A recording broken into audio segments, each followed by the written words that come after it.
died while using it. That is at least 50 young lives cut short, families shattered by the tragic loss of a child. Yet Mattel and its subsidiary, Fisher-Price, walked away with more than $200 million. In 2019, this committee launched an exhaustive investigation into how the Rock and Play was developed, marketed, and later recalled. Our staff conducted interviews and reviewed thousands of pages of documents. This morning, we are going to be releasing this report, which you can get on the Corps website or on my congressional website. What we found was absolutely shocking. It is a national scandal. When Mattel released the Rock and Play in 2009, it was the only product of its kind on the market. Pediatricians had advised for years that infants should sleep on a firm, flat crib mattress to prevent death or injury. But Rock and Play was a padded seat holding infants at a 30-degree angle, even though this new design conflicted with safety guidelines. Our investigation shows that Mattel did not consult with a single pediatrician or conduct a single scientific study to find out if it was safe for babies to sleep at an angle. Internal documents also show that over the decade this product was sold, Mattel repeatedly ignored urgent warnings from international regulators, pediatricians, and even its own customers that the Rock and Play was unsafe. For example, in 2010, a regulator in Australia warned Mattel that using this product as a sleeper, quote, is at odds with widely accepted and promoted best practices, end quote. In 2011, the company was banned from marketing the Rock and Play as a sleeper in Canada because of safety concerns. And in 2013, one American pediatrician wrote and said, and I quote, "I am concerned that parents are using this product as a routine sleeping area for their babies. This is unsafe," end quote. Mattel also received a steady drumbeat of reports that infants as young as 2 months old had stopped breathing or even died in the Rock and Play. Mattel employees admitted to the committee that the company knew about these deaths and injuries, but Mattel claimed that its product was not the problem. In 2018, the Consumer Product Safety Commission, or CPSC, finally became concerned about the number of infant deaths in Rock and Play and demanded information about the product from the company. But rather than take action to warn consumers, Mattel pushed back against CPSC's concerns in private for nearly a year to try to avoid a recall. Mattel kept denying that there was any problem with Rock and Play, even as more and more infants died. The CPSC was legally prohibited from warning the public about the dangers with the Rock and Play during these negotiations. That is because the Consumer Product Safety Act makes it extremely difficult for the agency to disclose information about dangerous products without the consent of the manufacturer. In fact, Mattel only agreed to recall it after it became clear that the Consumer Reports was about to publish a very damning evidence that dozens of infants died using the Rock and Play. The committee's investigation makes clear that Mattel and its subsidiary Fisher-Price put profits over people with tragic results. On Friday, we learned that Mattel is recalling 2 more Incline infant products that the company marketed for sleep: the Rock and Glide Soother and Soothe and Play Glider, after 4 infants rolled over in the Rock and Glide and suffocated. In other words, they died because of the exact same dangerous product design as the infants who died in Rock and Play. It is shocking that Mattel did not remove those products from the market sooner, given the devastating consequences of keeping the rock and play on the market. Stronger regulation can prevent these tragedies. Current law cedes far too much power to the corporations selling consumer products, while tying the hands of the government agency charged with keeping people safe. The law allows many companies to be subject to only voluntary standards that they help create, rather than mandatory safety rules. And it does not give the CPSC the tools it needs to prevent dangerous products from being released to the public or to remove products from the market when they are proven to be dangerous. We must strengthen our nation's consumer protection laws and empower the CPSC to do its job so that companies making money off a product don't have the final word on whether it is safe. I encourage my colleagues to carefully review the findings from the committee's investigation and to work together on a bipartisan basis to better protect Americans from dangerous products.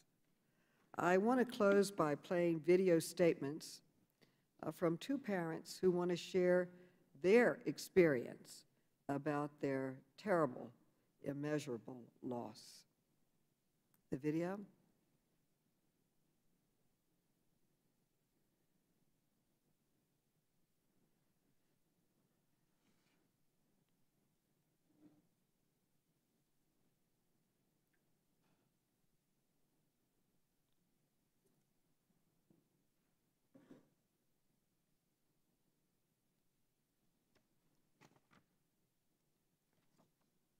Yeah, if the video is running, we're not able to see it.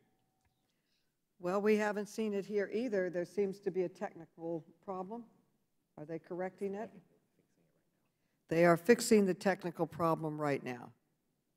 I apologize for the delay.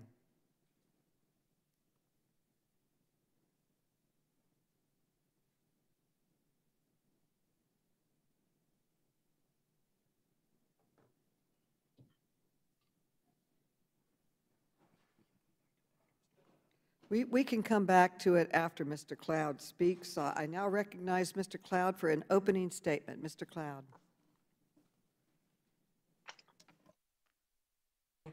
Thank you, Madam Chair. Hello? Can you hear me? Thank you, Madam Chairwoman. Appreciate you having this hearing today. Appearing before us today are two of the top executives from Fisher-Price and its parent company, Mattel, who will speak to a product that has been the focus of an ongoing investigation by this committee since 2019. The Rock and Play Sleeper is a product that seems to have prioritized profit over safety of the most vulnerable newborn infants and their families. I hope that they will continue to convince us that this is in fact not the case. Overwhelmingly, it appears that the use of incline sleepers is not safe for unintended infant sleep. And the question of this committee faces are whether Fisher-Price knew the risks to infants when first marketing the product, whether it made attempts to change its strategy upon learning its product contributed to the deaths of over 24 infants, and whether legislative changes need to be made to bolster consumer protection laws to such tragedies to ensure that they're not repeated. Last week, the Consumer Product Safety Commission deemed incline sleepers to be unsafe for use for infants. From our own investigation, it appears Fisher-Price either failed to conduct or simply ignored research that would indicate from the outset that marketing a product such as a Rock and Play sleeper as an appropriate place for infants to sleep was ill-conceived and dangerous. Fisher-Price consulted with a single physician who has since been prohibited from practicing medicine. No pediatricians were consulted about the creation of this product, and it's difficult to come up with a legitimate reason for why that was. What is the reason Fisher-Price could have for not bringing in a wide-ranging medical expertise and experience? Additionally, alarm bells were not set off inside Fisher-Price when its development team first learned children had died using their product, and there was no mechanism in place to investigate. Dozens of children have died in connection with the Rock and Play sleeper, And if Fisher Price was negligent or reckless in its marketing, it should have to pay heavily for the loss of life it caused. I do think it's important to bring up at this moment as well, however, that no amount of compensation can account for the loss of a child. But the use of this committee is opposed to the courts, which are better suited at delivering a specific remedy to the victims and assigning specific punishment to bad acting companies should be considered as well. If we're looking as product safety as a policy, we should expand the scope of this hearing and include other products so we can make a broad-based legislative policy. There are hundreds of other things affecting the lives of thousands of Americans that they are waiting for this committee to address as well. For comparison, last Congress, this committee held hearings on unaccompanied minors at our southern border, the stockpiling and distributing of PPE, the Trump administration's response to COVID, the Trump administration's Afghan strategy, the Syria policy. We discussed contracting for the response to rapidly building respirators and had a hearing criticizing warp speed effort that brought us the vaccine. It would be one thing if these issues had already been resolved, but the border crisis is worse than ever, and we have more children in custody than ever before. Progress on peace in the Middle East has been reversed. Revelations coming out about the origins of the COVID-19 are worth looking at by this committee. But this committee has held no hearing on the awarding of a $500 million contract to Family Endeavors, a company run by a former Biden transition official. This company has held no hearings on our southwestern border, which saw over 1,000 apprehensions in February, 173 in March, 178 in April, with seemingly no end in sight. This committee has not responded or requested Dr. Anthony Fauci or anyone at NIH to come and testify on the origins of COVID-19, in spite of new revelations. We've not held a hearing on the ongoing Antifa violence in Portland. We have not held a hearing on why there's such a rush to cover up those who discussed and talked about different contrasting ideas and theories regarding to the COVID-19, both within government and within the media. This committee has not held a hearing on China, big tech, rural broadband, or any other important bipartisan topics that daily affect the lives of thousands in our nation. These issues address real threats to the security of our nation and affect the lives of many thousands in our nation. This is an important hearing, however, and I'm thankful that we are taking it up. I look forward to asking questions today, and I really do hope that our witnesses are able to provide some explanation for what appears to be a horrible tragedy that their companies had the power to prevent. Thank you, and I yield back. Gentleman yields back. I want to see if we've corrected our technical challenges. Can we see the statement from the two parents now? If not, we will go to Mr. Krishnamurthy for an opening statement. Is this it? My name is Sarah Thompson. This is my son, Alexander. He would have been 10 years old on Saturday. When he was 3 months old in 2011, September 23rd, I set him down in a Fisher-Price rocking play to help my older daughter with a toy and to use the restroom. When I checked on him 10 minutes later, he was not breathing. For almost a decade, I have had to question, why did he die? How did he die? With absolutely no answers. We knew he was in a rock and play when he passed away, but believed it was completely safe. We've always trusted the big brands like Fisher-Price and Mattel to put out incredibly safe products. We've trusted them with all of our children, toys, sleepers, bedding, you name it, we have bought it. And we were very upset and disappointed and dismayed to discover that Fisher-Price had circumvented the entire safety system to put the rock and play sleeper on the market. Had they just followed the regular regulations, Alex could still be with us today. Unfortunately, our family is forever changed, and we miss him every day.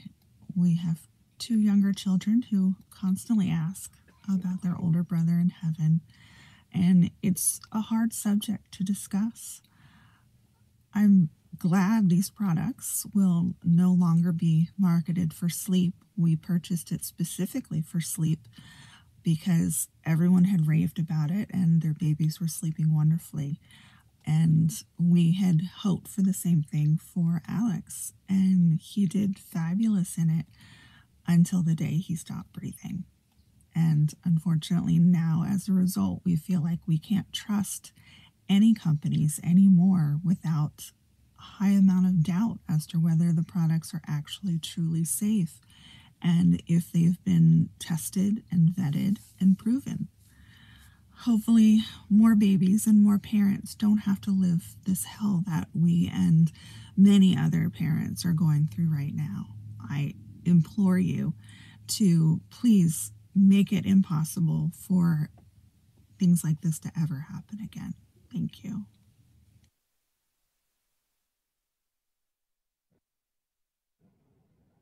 My name is Erica Richter, and I'm here today on behalf of my daughter, Emma Ashley Richter, who was born on July 31st, 2018. And on August 15th, 2018, she died in a Fisher-Price Rock and Play sleeper. I plead for your attention and for your swift action today, because without accountability and meaningful reform, the audacity of this behavior under a legacy brand will continue. We cannot believe Fisher-Price's false claims about their commitment to safety and corporate responsibility when we have hard evidence that points to their deliberate actions to take advantage of an unregulated market of infant sleep products. If I had known about the dangers of the Fisher-Price Rock and Play sleeper even minutes before Emma was placed in it, I would still have my daughter today, and she would be 3 years old next month. Now, this is all I have left to remember my daughter. Her outfit from the hospital that still smells like her. We trusted a name brand and we were wrong. To the honorable members of this committee, I ask you, would you put your children or your grandchildren in this sleeper? Mr. Kreis, Mr. Scothen, what if this happened to your family? I trust that all of you will do what is necessary today to fix this broken system that has impacted mothers like me so severely. Thank you. Thank you for your very, very strong statements, and we will strengthen protections for American families. Mr. Krishnamurthy, you are now recognized for 1 minute. Thank you, Chairwoman Maloney. Thank you for holding this hearing. This is an investigation that we started with Chairman Cummings, and I know that he'd be proud of the work we're doing today. We've investigated a number of companies that make products for babies, companies that are household names like Johnson & Johnson, Gerber, and now Fisher-Price. Each time we've expected these companies to take greater precautions given their intended users. Each time we've expected companies to change or remove products when their dangers became apparent. And each time we've been gravely disappointed. Fisher-Price put the Rock and Play sleeper on the market, ignoring safety concerns prior to its launch. And when private reports came in that the product was linked to babies' deaths, Fisher-Price ignored those reports too. Only when media outlets like Consumer Reports publicized the danger of their products did Fisher-Price take them off the market. Companies like Fisher-Price and Mattel have demonstrated that they cannot be left to police themselves. Unfortunately, regulators must continue to step up and carefully regulate products for babies and children. Today's hearing will illuminate why. Thank you, Madam Chairwoman, and I yield back. The gentleman yields back. The witnesses will be unmuted so that we can swear them in. I would like to first introduce our first witness today is Jan Kreis, who is the CEO of Mattel. Our second witness is Chuck Scothen, who is the Senior Vice President and General Manager of Fisher-Price. Please raise your right hands. Do you swear or affirm that the testimony you're about to give is the truth, the whole truth, and nothing but the truth? So help you God. I do. I do. Let the record show that the witnesses answered in the affirmative. Thank you. Without objection, your written statements will be made part of the record. With that, Mr. Kreis, you are now recognized for your testimony. Chairwoman Maloney, Ranking Member Comer, and members of the committee. Thank you for the opportunity to appear before you today to discuss Mattel's approach to consumer product safety. Mattel is a leading global toy company with a mission to create innovative products and experiences that inspire, entertain, and develop children through play. Since our founding in 1945, Mattel has been proud to be a trusted partner in empowering children to explore the wonder of childhood and reach the full potential. Fisher-Price was founded over 90 years ago and was acquired by Mattel in 1993. Fisher-Price's purpose is to be the most trusted brand for parents and caregivers for babies, toddlers, and preschoolers. We take our heritage as a trusted partner to parents and families very seriously, and we earn that trust by being true to our mission and purpose and operating with integrity. This requires that we act as responsible corporate citizens, pursue social, economic, and environmental sustainability, and promote equity, diversity, and inclusion. I joined the company in April of 2018 as chairman and CEO, and since my first day, I've always been impressed with the attention to detail and the emphasis on quality and safety. I am fully committed, personally, to ensuring that we continue to make quality products that are safe for babies and children, and I will continue to hold that as our highest priority above everything else. On behalf of myself and everyone at Mattel, I want to convey my deep and sincere condolences to parents and anyone affected by the heartbreaking tragedies we will discuss today. I am a father of 4 children, and I can only imagine that there cannot be a more terrible loss than that of a child. Product quality and safety are at the heart of everything we do. Today, Mattel maintains a department of approximately 450 professionals focused on product safety and quality. Our internal experts oversee safety assessments in product development and manufacturing, adherence to federal requirements and other standards, communication with the CPSC, and monitoring of safety incidents reported to us about our products. Equally important, we never stop improving our safety policies and practices and establishing new ones. Over the last year and a half, we made significant progress to strengthen our capabilities and have added respected leaders in quality, safety, and compliance, created the Medical and Scientific Safety Council, and launched the Safe Start education campaign for parents and caregivers. My colleague, Chuck Scoden, is here with me today. Chuck is a 30-year industry veteran, 2 decades of that with Fisher-Price. He's one of the most experienced leaders in the toy industry working on products for babies, toddlers, and preschoolers. Chuck will provide you with more of the detail surrounding the development of the Rock and Play and our decision to recall it, as well as our decision to recall the 2 gliders last week. Thank you for the opportunity to speak with you about Mattel's and Fisher-Price's extensive efforts to promote consumer product safety. I am happy to answer your questions. The gentleman yields back. Thank you. Mr. Scotland, you are now recognized for your testimony. Chairman Maloney, Ranking Member Comer, and members of the committee. I want to thank you for the opportunity to be here today to discuss Mattel and Fisher-Price's consumer product safety efforts. At the outset, I echo Mr. Kreis's comments and convey my deepest condolences to families who have faced the terrible loss of a child. I also share Mr. Kreis's view about the foundational importance of trust in Fisher-Price and the safety of our products. I have placed my trust in Fisher-Price personally. Fisher-Price played a key role in my daughter's childhood.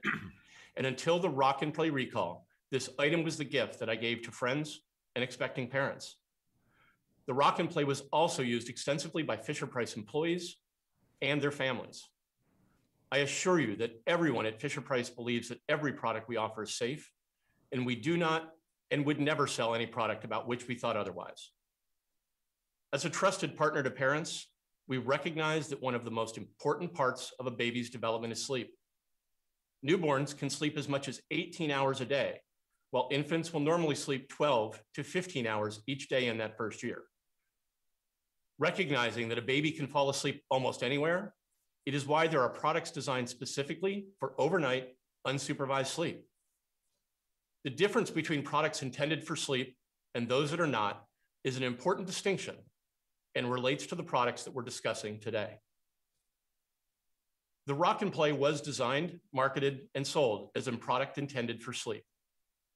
When introduced, it met the CPSC and consensus standards applicable to bassinets. Beyond meeting those standards, Fisher-Price conducted extensive research and analysis to assess the Rock and Play safety prior to the introduction, including consulting with a medical doctor with expertise in biomechanics, evaluating many different aspects in our extensive testing in our laboratories, and conducting in-home tests with families in the communities around our headquarters in Buffalo, New York. After the product launch, Fisher-Price regularly examined and analyzed any safety incident that was reported and regularly shared the reports of fatalities and serious incidents with the CPSC for its own analysis. We asked 2 top doctors to evaluate the safety of the product specifically related to observing the breathing of infants sleeping in an incline in the product. These doctors confirmed the Rock and Play sleeper was safe when used in accordance with the warnings and instructions.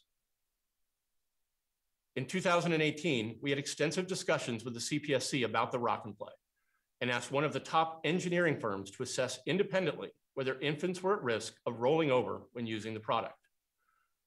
We are confident that all of our products are safe when used as intended in accordance with the warnings and instructions. At the same time, we take into account reports of injuries that are associated with other patterns of use. In light of the risks of accidents in the use of incline sleepers if the safety restraints were not used, we decided 2 years ago to recall the Rock and Play voluntarily as the best way to reduce this risk. Recently, we considered a similar situation with the 4-in-1 Rock and Glide Soother.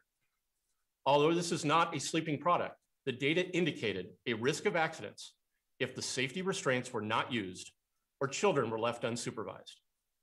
Based on this, we decided to recall the glider, which we announced last Friday. We also recalled the 2-in-1 Soothe and Play glider, even though there are no reported fatalities associated with this product because it is similar to the 4-in-1 glider. Importantly, with these 2 actions, we no longer make any products in either the incline sleep category or the glider category, and we have no intention of doing so in the future. I look forward to providing additional information about Fisher-Price's commitment to the safety of our products. Thank you, and I would be happy to answer your questions. The gentleman yields back. Thank you, and I now recognize myself for 5 minutes for questions. Mr. Kreis, the report that the committee released today is based on interviews and internal documents from your company, Mattel. And these internal sources are damning. They show Mattel did not do any independent research as to the safety to see if Rock and Play was safe for sleeping before starting to sell it in 2009. They show that Mattel did not consult a single licensed pediatrician to make sure that the product was safe. And they show that Rock and Play, after it came to market, Mattel ignored a pediatrician's warning and writing and brushed off reports from mothers who had lost their children, that babies had stopped breathing and even died from the product. They were warned from foreign countries that had taken it off the market. And the documents show that after the Consumer Product Safety Commission raised concerns with Mattel in 2018, your company fought back for nearly a year, even though you knew at least 14 infants had died in your product. 14 babies lost. This is a national scandal. It is breathtakingly irresponsible. It is corporate conduct that cannot be tolerated and has to change in the future. Mr. Kreis, on behalf of Mattel, will you accept responsibility for this tragedy and apologize to the dozens of families whose children died using your product? Well, let me first say that our hearts go out to every family who suffered the loss. The Rock and Play sleeper was safe when used in accordance with its instructions and safety warnings. The sleeper was designed and developed following extensive research, medical advice, safety analysis, and more than a year of testing and reviews. The product met or exceeded all applicable regulatory standards. As recent as 2017, the CPSC proposed to adopt the ASTM standard for 30-degree sleeper as a federal law. After the product launched, different independent medical and other expert analyses verified that it was safe when used in accordance with the instructions and warnings. 2 studies confirmed that the Rock and Play sleeper was as safe or safer than other sleep environments such as cribs and bassinets. And one of these studies found that the product reclaiming my time. The bottom line is 50 children, infants died. 50. You did not conduct any studies. You didn't even talk to a licensed pediatrician. You didn't even talk to the medical profession. You didn't do anything but pump it out there and sell it. And your actions weren't just irresponsible. I believe they were motivated by the company's bottom line. I'd like to put a chart up for the internal 2013 Fisher-Price presentation showing revenue from the Rock and Play from 2009 to 2012 and a forecast of 2013 revenue.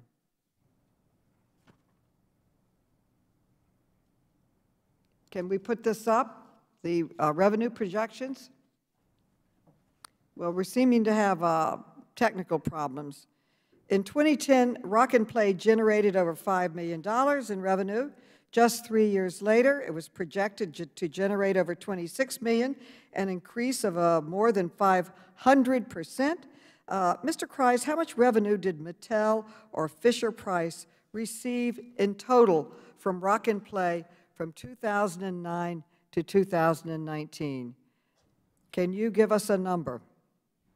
I don't have the number in front of me, but I can assure Okay, you reclaiming my time, why don't you look it up? Our documents confirm that Mattel received $200 million from selling this dangerous product. Over 50 documented lives lost. Your company knew about these deaths in Rock and Play in 2012, our documents show. And yes or no, if the public had learned about these deaths starting in 2012, would that have negatively impacted your company's revenue? We just heard from 2 mothers who lost their children. And they definitely would not have bought this product if they had known about these deaths. Well, he seems to have lost his voice.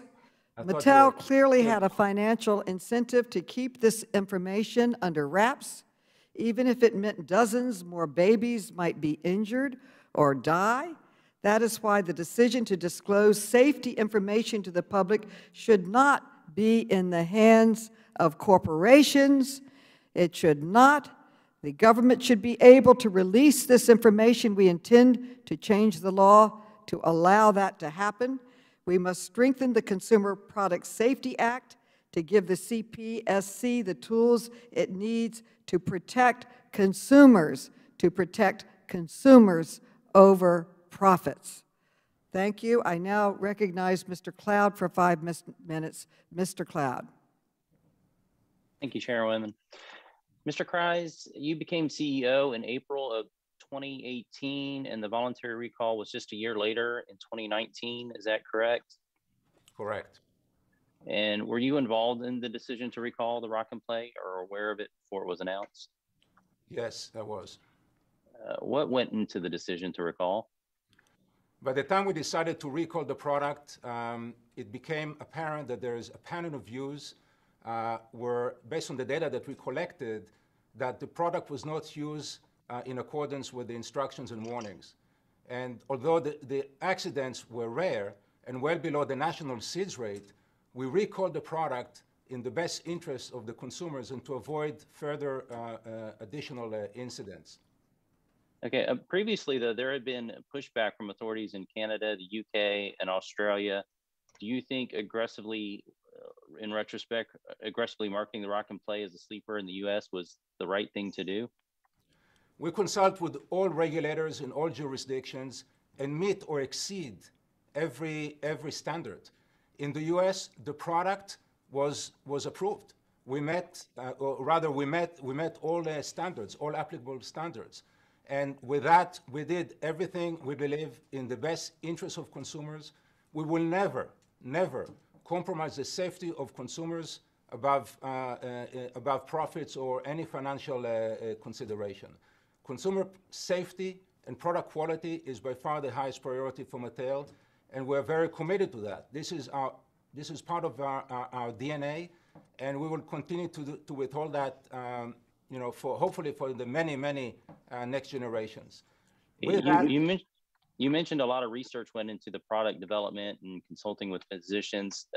As far as our investigation, the understanding is that you consulted one physician who later lost his license, who made tremendously outrageous claims about safety and babies, saying pediatricians recommend babies to sleep in a car seat overnight for months or even a year. Did that not raise any red flags?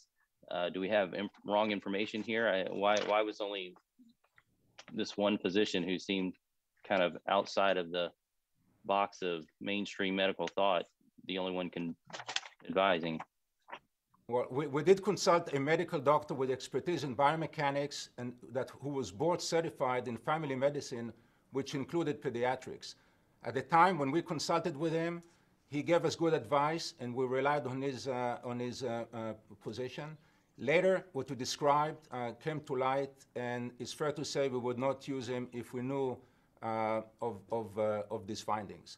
With that said, we did use and leverage our extensive safety capabilities. As I mentioned in my opening remarks, we employ 450 employees that are dedicated to product safety. We operate 8 accredited state-of-the-art labs to evaluate our toys for safety, quality, and durability. And we have our own play lab where we observe interaction with our product. So we believe that the product was safe when used in accordance with the instruction. Later studies also confirmed that the product was safe. These studies were conducted in 2016, 2018, and as recent as last year after we recalled the product. You mentioned they're safe, but of course we have many families who would disagree, obviously, with the tragic loss of life. What is Mattel Fisher-Price learning from this experience? What are we going to do better? And then what, as policymakers, do we need to do to ensure that this kind of thing does not happen? Yeah, we share the pain of every family that suffered the loss. Unfortunately, injuries are often associated with other risk factors. And we're all familiar with the SIDS phenomenon, which is the nightmare of every new parent. This is a terrible tragedy that happens often, and where babies died in an unexplained manner. Our job is to continue to prioritize safety, to work in collaboration with the CPSC, to share every data and every piece of information that we have, and to understand what can we do in our product to design better safety mechanism and continue to collaborate with parents and emphasize the importance of following instructions. I can tell you that at Mattel, we recently formed the Medical and Scientific Safety Council that is comprised of renowned pediatricians, 5 pediatricians. This council meets regularly with our internal safety teams to provide professional opinions, different advice, and recommendation to Fisher-Price about the safe and proper use of our products. So we are learning as well. We are evolving our practices.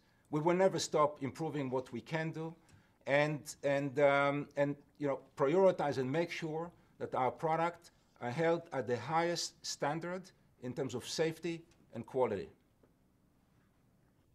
Thank you. I have more questions, but I think I'm out of time. Gentleman yields back. The gentle lady from the District of Columbia, Ms. Eleanor Holmes Norton, is now recognized for 5 minutes. Thank you, Madam Chair, for this important hearing. The notion that one cannot disclose the danger of a product of this kind without the consent of the manufacturer is something the committee needs to look into. We have to be fair to both parties, and that is not fair to both parties. We know that mistakes were made from the beginning, that Mattel did not consult a pediatrician when it was designing Rock and Play to confirm that it was safe. Even more alarming, when a pediatrician did reach out to the company to raise alarms that Rock and Play was not safe for infant sleep, apparently nothing was done. In February 2013, our information is that a pediatrician, Dr. Benaroch, contacted Fisher Price to raise concerns about the numerous ways that Rock and Play design conflicted with, of all places, the American Academy of Pediatrics guidelines for safe infant sleep.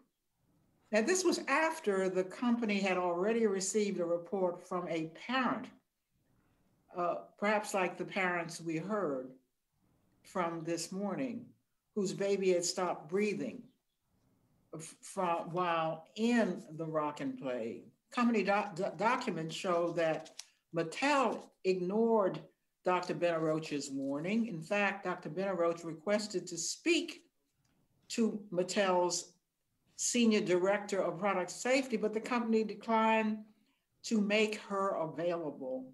Now, we have an email responding to Dr. Benaroch. A Fisher Price employer wrote this: "We encourage consumers who have questions or concerns about providing safe sleep environment for their babies to discuss these issues with their doctors and pediatricians." Dr. Scotham, a Fisher Price employee, told the committee that it was highly unusual for a pediatrician to contact the company, warning that a product was unsafe. Did Fisher Price make any changes to the design of Rock and Play in response to Dr. Benaroch's warning? Thank you for the question. Looking at that instance, we were focused on ensuring that the product adhered to the policies or the standards of the Bassinet standard. We certainly took it into account. I believe people engaged with Dr. But you didn't Benaroch. make any changes. We didn't make any changes. We did not make any deliberate changes to the product at that time because it did. Thank you. Okay. Thank you. My time is limited. Did Fisher Price issue any sort of warning to the public based on Dr. Benaroch's concerns? We did not. Again, because it adhered to the Bassinet standard. Dr. Kreis, let me turn to you. Mattel and Fisher Price encourage consumers to consult their pediatricians. I just indicated that, about providing a safe sleep environment for their babies. Isn't that right? Correct. At the same time, the company was ignoring a pediatrician who was raising concerns about Rock and Play, that it did not provide a safe sleep environment for babies. In retrospect, let's just look back for a moment. Do you think Mattel took Dr. Benaroch's warning seriously enough? I'm aware of that interaction, and I know we took his recommendation and considered those seriously. That said, as my colleague just mentioned, we did not see an issue with body raise because the product did meet the bassinet standard. And while we did consider his observation, we did not agree with them. Mattel's decision not to take Dr. Benaroch's warning seriously seems to me to be inexcusable. It also demonstrates why it is important that we repeal Section 6B of the Consumer Product Safety Act and stop letting corporations hide behind the law to hide deaths associated with their products from the public. Dr. Benaroch knew in 2013 the rock and play was dangerous. At that time, Mattel also knew that infants had died in rock and play. Perhaps if the public knew as well, Dr. Benaroch's warning would not have fallen on deaf ears. Let me thank you again, Madam Chair, for this very important hearing, and I yield back. The lady yields back. I now recognize the gentlewoman from North Carolina, Mrs. Fox. You are now recognized for 5 minutes. Mrs. Fox. Thank you, Madam Chairwoman, and I thank our witnesses for being with us today. Mr. Scoffin, beyond consultation for safety, did Fisher-Price conduct any research about how changing the marketing of the product from a sleeper to a soother might affect consumer interest in the product? Yes, there was a study done as we were evaluating the situation. There was a study done. I can't remember the year that it was done, but yes.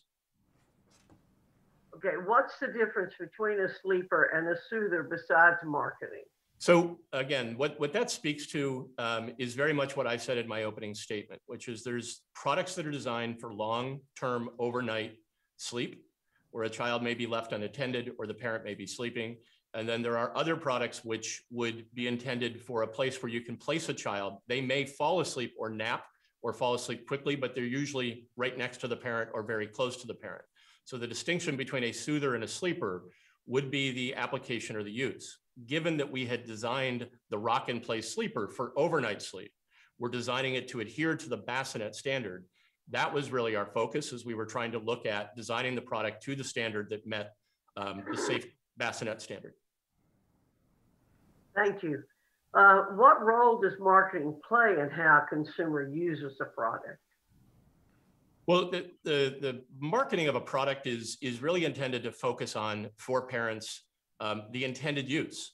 So again, there are places where when your parents, as a young parent, you may be putting your child down for a moment in time. Those are things that you would look at, such they're what I'll call short-term or parking places. There are other long-term sleep. And we really talk about the benefits of both because ultimately parenting is a challenging time. We are designing the safest places to really help parents during those early months when babies are sleeping so much. And we really focus on making sure that we design those products in awareness that children may fall asleep everywhere, but designing them with the right intent for either use. Thank you. Does Fisher-Price currently have a soother on the market? I'm trying to remember specifically. We do not have the gliders. We may be using the name Soothe here and there, but no, well, soothers are in many different places, but the soothers, the gliders is what we've been calling them to date, and we've just removed those from the market. How does the soother, well, you just said that the soother currently on the market, but the one you just removed from the market, how did it differ from the rock and play sleeper? Certainly. So when you look at those two products, both the 4-in-1 glider as well as the 2-in-1 glider, both gliders have been removed from the marketplace. Those have, the rock and play had a hard back or flat surface to it. Very similar to that, was really designed based on the bassinet standard. The rock and play was at a angle approximately 23 to 26 degrees. The glider is more of a soft shell, and that will move front to back or toe to head or side to side, depending on the orientation of the product. So it allows the infant to rest and sit next to mom, typically when she's in, doing one of the things that a parent is doing and they need some free hands, but it keeps and entertains the baby by rocking them and soothing them. Okay. Have there been deaths associated with any Fisher-Price Soother or similar products currently on the market? With regard to the glider or Soother, again, we've removed those as referenced by the 4 fatalities that we referred to as the recall. And that Soother would be the ones that, yeah, so no. Just 4? Is that, do you know of any other Soothers where there have been deaths? Well, the question there would be the definition or the term Soother. Again, we focus on products we make many different platforms or products as we refer to them. So there are gliders, there are swings, there are other incidents like any consumer product category where we are aware of incidents or fatalities related to other products. We have turned all of that and communicate that within 24 hours to the CPSC in all of that information. We report both weekly to the CPSC as well as within 24 hours of learning of an incident. So we are aware of other incidents related to other product categories that we make, as we always are. And the 2 that right now we have recalled and removed from the market would be the glider and the rock and play sleeper. Thank you, Madam Chairman. I yield back. The gentlelady yields back, and the gentleman from Massachusetts, Mr. Lynch, is recognized for 5 minutes. Thank you, Madam Chair. I'd like to ask some questions about the safety standards surrounding this product. You know, a July 2020 Consumer Reports found that 96% of the American people believe that products that they buy for their home are governed by mandatory safety standards that are set by the government. But as we know on this committee, for the vast majority of products on the market, that is simply not true. Most products, including the rock and play, are only governed by voluntary standards set by an organization called ASTM International, formerly the American American Society for Testing and Materials. Mr. Stoughton, I understand the rock and play, the rock and glide, and the soothe and play glider were all subject to voluntary standards set by ASTM International. Is that right? They were, yes, they were set by the ASTM standards as well as the CPSC guidelines where appropriate. Right.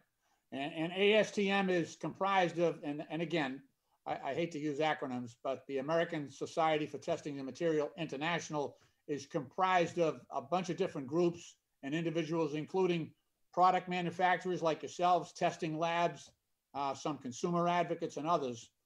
But what many consumers don't know is that through the ASTM committees, manufacturers like yourself can influence the voluntary standards that are set for their own products. Is that correct? We are involved in those standards. It's a consensus-based organization, which takes into account all of the different expertise from all of the different individuals. So the consensus is really designed to ensure that no single company or group can influence. Right, but Mattel employees, including the people who helped design the rock and play, actually sit on the ASTM committees that design standards for infant products, don't they? They are involved in the ASTM standard setting process, correct. Right, and when they participate in ASTM's work to set safety standards, they are doing so as representatives of the company and not as independent individuals. Is that correct?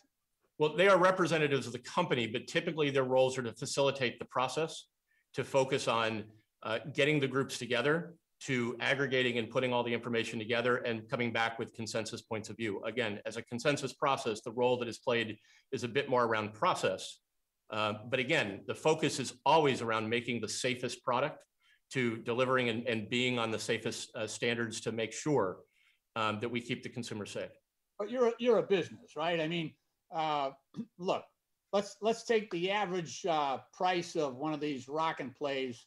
I think it retailed anywhere between 50 and 80 bucks a piece. Let's take the average $65. So you multiply that by the 4.7 million units sold, and that's what we got on the recall numbers.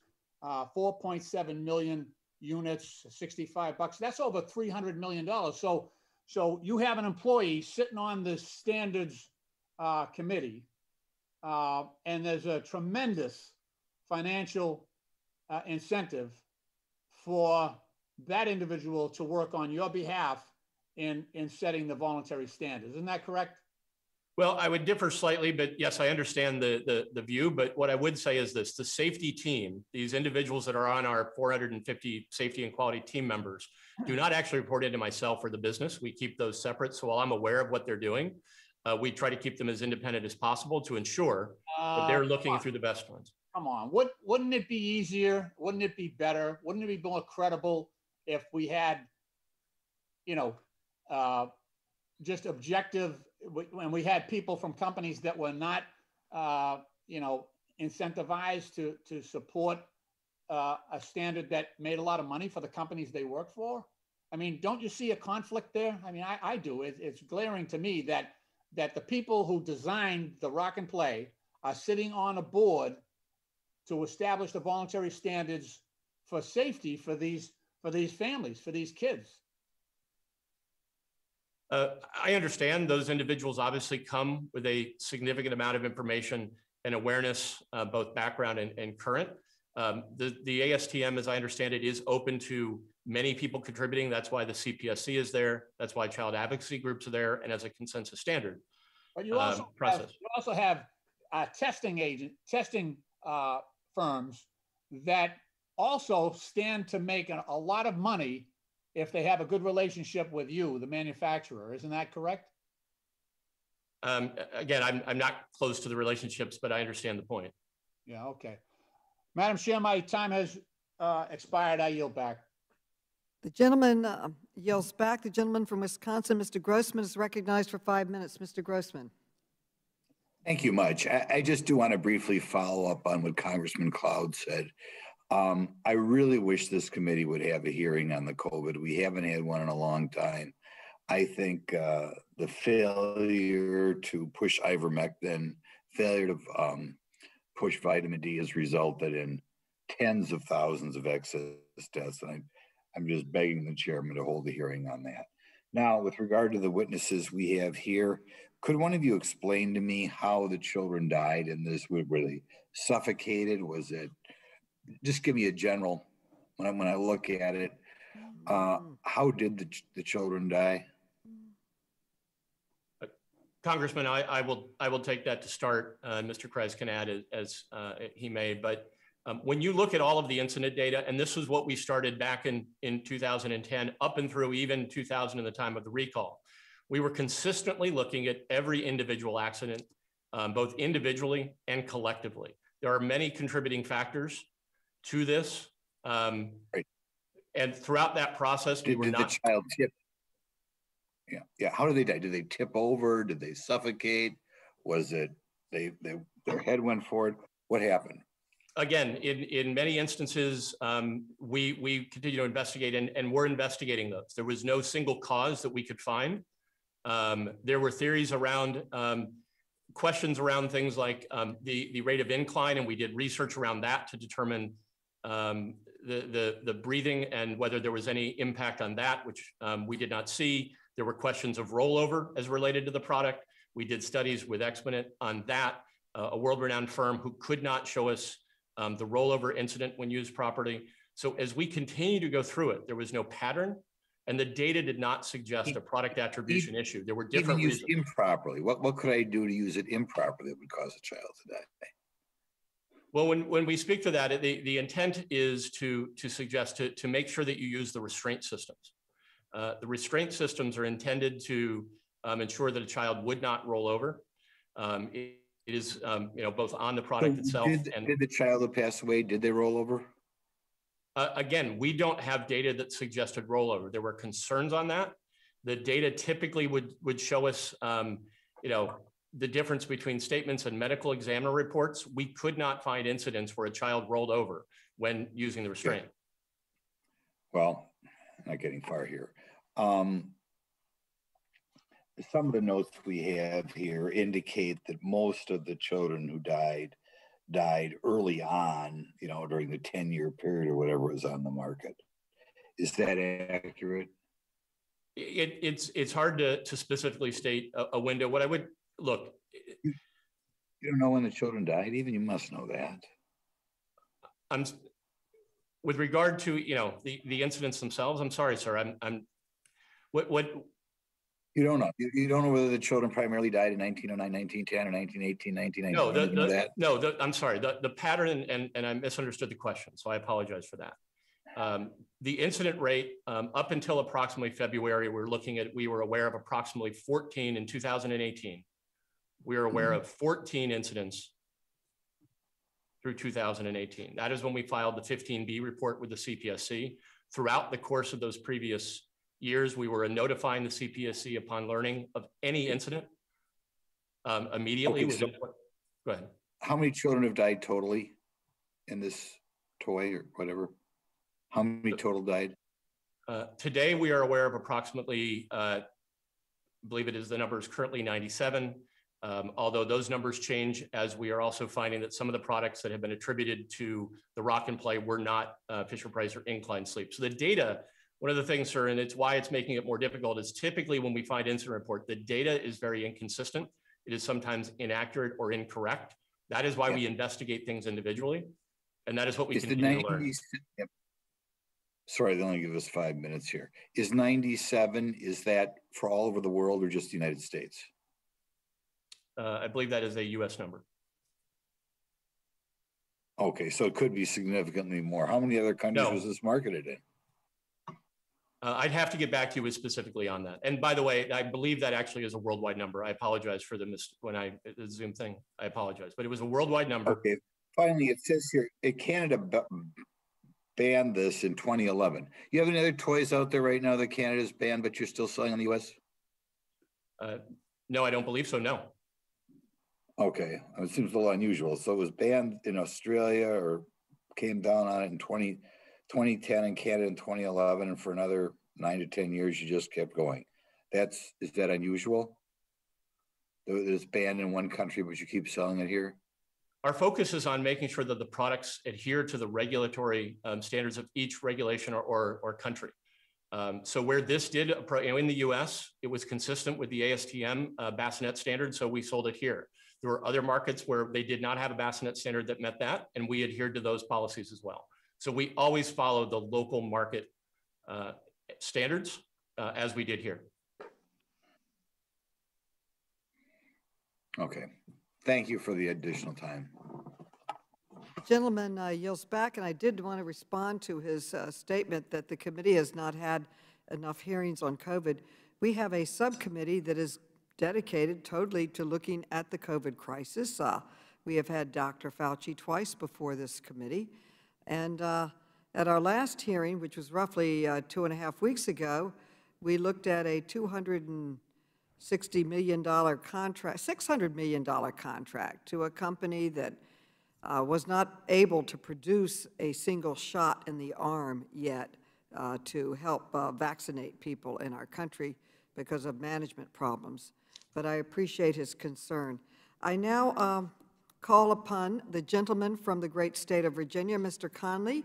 You are now recognized for 5 minutes. I thank the chairwoman from the great state of New York. Mr. Kreitz and Mr. Scothon, do you have children? I do. I do. I have 4 children. Yeah. So you can certainly understand the incredible pain of the loss of a child. What a tragedy, even one child being lost, perhaps because of your product. The pain of a parent in suffering that loss. Certainly you can relate to that. Absolutely. I can tell you, I can't even imagine the terrible loss of a child. This is. Yeah, well, we according to Mr. Scothon, we've lost at least 97. And that's 97 sets of parents and grandparents and siblings who no longer have a loved one.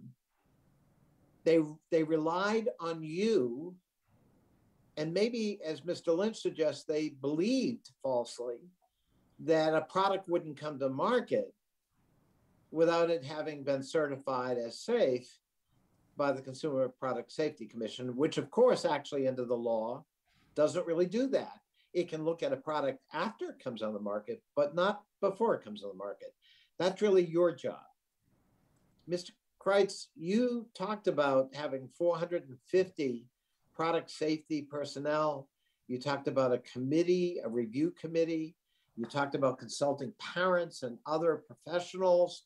You talked about a professional pilot test playground for products. And yet, with all of that, 97 children died, and you ultimately decided to recall a product. What went wrong with your process? Because clearly something went wrong.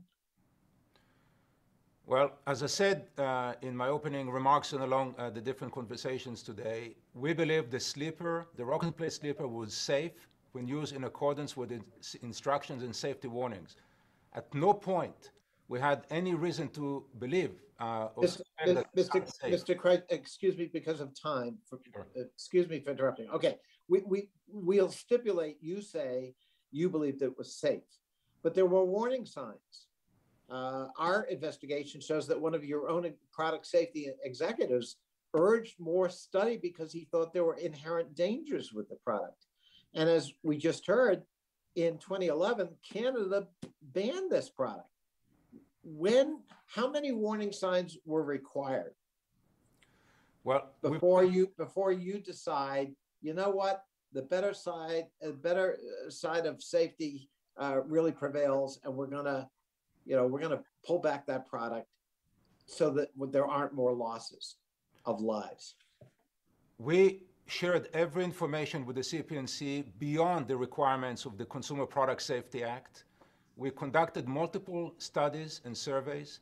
I referred earlier to a study that was done by 2 doctors in 2016 that confirmed that the rock and play incline was safe at a 30-degree angle when used in accordance with the instructions. Is it your testimony right now that it is, okay, the logical extension of what you're saying is that product is still safe, but you recalled it anyhow? Why did you recall it if it's still safe? Because you had all these reviews that said it was safe if used properly. The reason we recalled it is because we saw a pattern of use in the data that came to us. And as I mentioned before, the incident were below the SIDS rate. We decided to recall it to avoid the risk of additional incidents that could involve use of the product in accordance with the instructions. At the very least, don't you think you could be charged with the fact that you were awfully late to the game in making that decision? I mean, how many, is there an acceptable death quota before you decide to remove a product because of loss of life? And we're talking babies here. Even one loss of life is too many. Right. So why didn't you pause and recall the product then? And if you wanted to wait, why didn't you at least see the warning flag from Canada that clearly disagreed with your assessment that it was an inherently safe product if used properly? The reason is because every step along the way, all the study and research and information that we gathered did not show that the product was unsafe. And we continue to investigate every incident and share it with the CPSC. Madam Chairwoman, my time is up. I would simply observe, I think that's an argument that is overtaken by events. When we've had the loss of an admitted loss of 97 children and their grieving families, this product should have been recalled long before it was by this company. And the argument that it is safe if used properly clearly is belied by the facts on the ground, tragic facts on the ground. I yield back. I thank the gentleman for raising that concern and really responding to the witnesses today. And I'd like to also join you in responding to some of their statements today. Fisher-Price claims that its Incline products are safe if they are not used for overnight sleep, as instructed, and blames parents for product misuse. 97 deaths because of, quote, product misuse. But the company marketed the Glide Soother and Rock and Glide Soother, an Incline product that was just recalled because of 4 infant deaths expressly for sleep. So the company can't have it both ways. And I'd now like to recognize a gentleman from Pennsylvania, Mr. Keller. You're recognized for 5 minutes. Thank you, Madam Chair. The role of this committee is to examine pertinent issues facing the American people. Certainly, the safety of America's infants is of paramount importance to all of us. However, this committee has done nothing to address the issues that will also impact all Americans, including these children, such as the growing crisis at our southern border, rampant inflation, and continued labor shortages due to the administration's outrageous spending and failure to reopen the American economy and get Americans back to work. While the issue of infant safety is an important one, I wonder why the committee is using its power to consider decade-old litigation already addressed by the court system instead of focusing its efforts on the many crises affecting the American people today. That being said, parents should not have to second guess the safety of their child care products, and the death of any child at the hands of faulty design is unacceptable, and it's a tragedy. In its October 2009 release, Mattel advertised that the rock and play, a baby can sleep at a comfortable incline all night long. However, healthcare professionals were not consulted regarding the design, nor ratified the benefits advertised for the product. In fact, the American Academy of Pediatrics advised a firm crib mattress covered by a sheet is a recommended sleeping surface. So, Mr. Scothen, as head of the infant and preschool division at Fisher-Price, do you think products that claim to have such revolutionary health benefits, especially concerning infants, should be reviewed by healthcare professionals before being put out into the market? Sir, I believe that we will do and continue to do everything we can to keep things safe. As a matter of fact, we've just recently created the MSSC, which is an advisory panel that we have brought on to ensure that we have additional consultation as it relates to new products. So we are committed to both safe products, constant evaluation of that data through our safety professionals, our safety group, as well as our product design experience. And we are committed where necessary and appropriate to also get that external support, those eyes to help us continue to improve on the process. Because we ultimately believe that our job and our goal is always to make the safest products for families. We are committed to doing that. It is what we have done for 90 years, and it is what we're committed to doing for the future. So you've done that, and that's a mechanism that you've put in place to ensure the products are reviewed by medical experts. So you'll have medical experts on your panel? Yes, this is the what we refer to as the Mattel Scientific and Safety Committee. There are 5 pediatricians that will be involved in our safety review process, looking at many products that are not what I'll call standard products that we make that would be potentially unique. And they will be reviewing those products as part of our safety review process. Also, from your perspective, is there anything Congress can be doing to work with federal agencies to clarify the various rules associated with consumer safety of the products your company makes? Look, I think that's a very important question. It's why we're here today, to talk about how to continue to evolve and improve the safety, because ultimately we, you, the CPSC, we all have the same intent, which is keeping consumers safe. I believe that, I don't want to say specifically what can be done, but I would say we'd be more than willing to work with you to figure out how we can continue to improve those processes, just as this hearing is intended to do today. Thank you. I appreciate the opportunity to speak today, Madam Chair, and I yield back. Gentleman yields back, and the gentleman from Illinois, Mr. Krishnamurthy, is now recognized for 5 minutes. Thank you, Madam Chair. I think that a statement was made. Mr. Scothen, you said that essentially the rock and play comported with the bassinet standard, didn't you? That's correct. At the time of launch, it was part of the bassinet standard.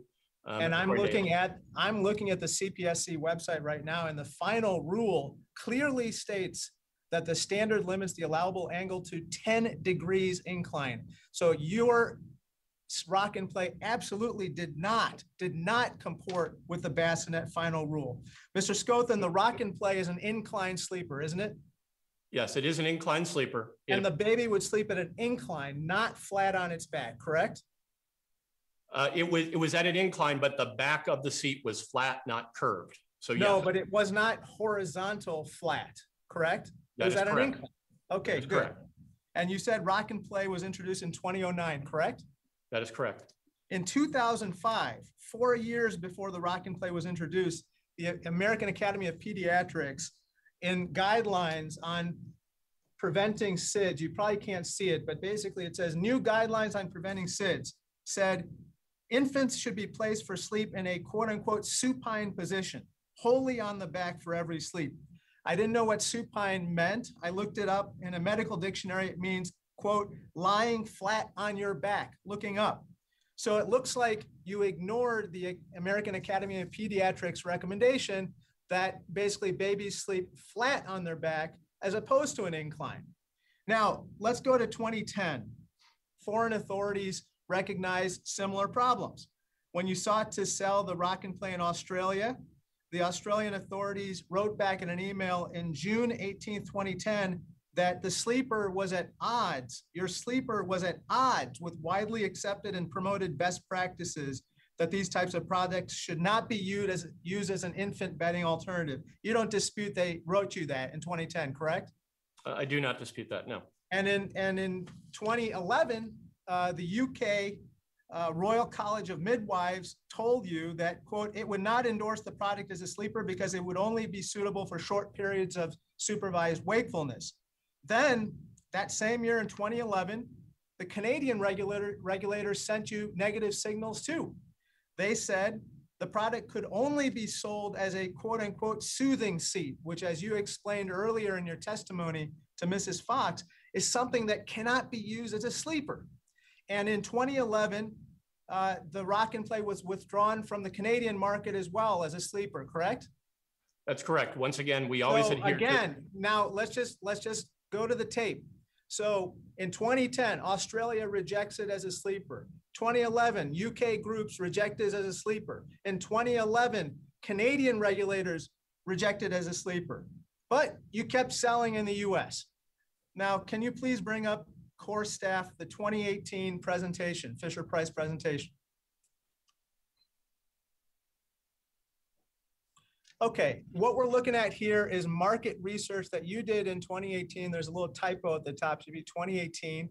And basically it has feedback from moms on the right-hand side, which we highlighted. Let me just point you to a few of them. Quote, it's on an incline, and I have read that babies should not sleep on an incline unattended. It is obviously very unsafe. Babies need a flat surface to sleep on, no incline, exclamation point. The next one down, it is not approved as a safe sleeping surface. Sir, you did not stop selling the Rock and Play in 2018, correct? That's correct. We were in discussions. You instead kept selling it despite what the moms were telling you, and you only recalled it on April 12th, 2019, 4 days after Consumer Reports published the deaths linked to your particular product. Now, I know you've adopted a blame the parents defense, and it's just appalling what Mr. Kreis keeps saying, that the parents are to blame for what happened here. Mr. Scothen, what bothers me especially is what caused you to stop selling the Rock and Play. It wasn't the warnings from the health experts and the pediatricians in 2005. It wasn't the Australian government and the Canadian government that rejected your sleeper in 2010 and 2011.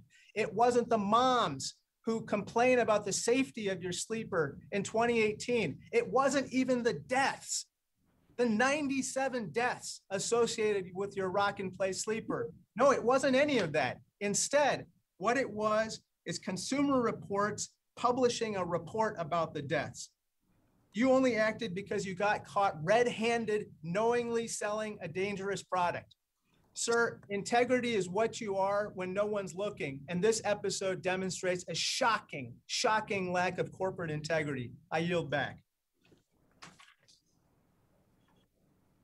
The gentleman from Arizona, Mr. Biggs, is recognized for 5 minutes.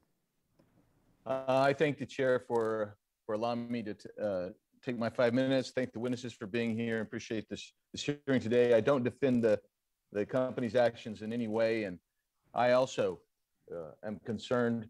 97 deaths of infants is something that really tugs at the heartstrings of every parent and grandparent.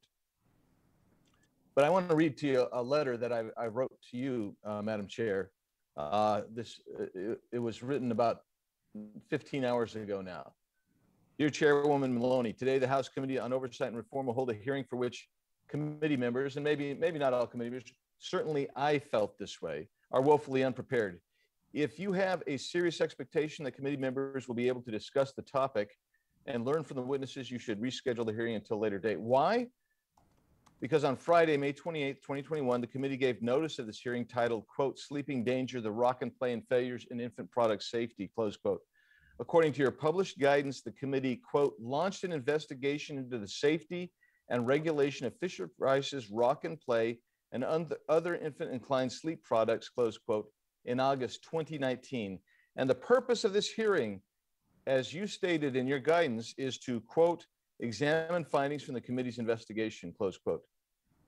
Yet when I wrote the letter about 15 hours ago, I hadn't received the report from this committee. In fact, you said in your opening statement that you released it today. I received it at 5:40 a.m. Arizona time, which is where I am. That meant it came out into my office in DC at 8:40 a.m. Holding a hearing to examine findings that are not made available to committee members in time to adequately prepare is an utter waste of time. If you want to have a productive hearing rather than another piece of political theater, you will please reschedule this hearing until the report is released. And now, of course, it has been released at 5:40 a.m. Arizona time. Sadly, looks like this hearing is just a distraction to keep us from focusing on the real needs of the nation or other needs of the nation. I'm not saying this is a de minimis hearing. What I'm saying is there are other issues as well, such as ending the crisis at the southern border, finding the origins of the COVID-19 virus, or stopping drastic inflation of the Biden administration's policies, and others that I've requested hearings on from you, Madam Chair. So I look at this and I say, I am learning a lot as I listen today, but I didn't have a chance to actually go through your report and then investigate it further. For instance, when the previous speaker said supine doesn't mean horizontal, supine means horizontal, actually means laying on one's back. It doesn't even necessarily mean horizontal. I would like to know more what that is and how that figures into this particular matter that we're at. Your opening statement, Madam Chair, resembled more of a closing statement in a class action lawsuit, which is my understanding that there is litigation ongoing in this matter. What we're reviewing are specified allegations about specific company that deserve specified remedies that you get through the court system. I am content that we're doing this hearing. I would have liked to have the report so we could read it, analyze it, and pore over it the way I read every other guidance regarding this particular hearing. I have found that it looks to me like people's minds are already made up, and mine was more, I want to get to the bottom of this and understand what's going on. I think I've been regrettably denied that opportunity because of the failure to release the report. I don't know when the witnesses received the report or if they have received the report yet. And so I have two questions for the witnesses, and I don't know who wants to take it, but have either one of you received a copy of the report from the committee? It came in this morning. You got it this morning?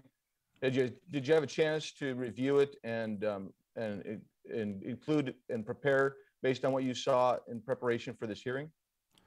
Our advisors received it apparently last night. I saw some of it this morning, but I have not had the opportunity to review it. Second question, how many of these units did you sell before you took it off the market worldwide? 4.7 million. 4.7 million.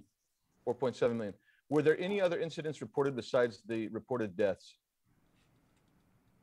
There were incidents, I don't know the specifics on those, what we'll call other incidents that were not death related. I would have to get you the detail on that.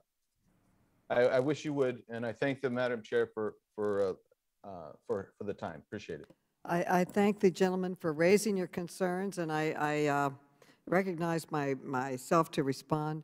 This was a 2-year effort, and the minority staff, the Republicans and Democrats, worked together on this report.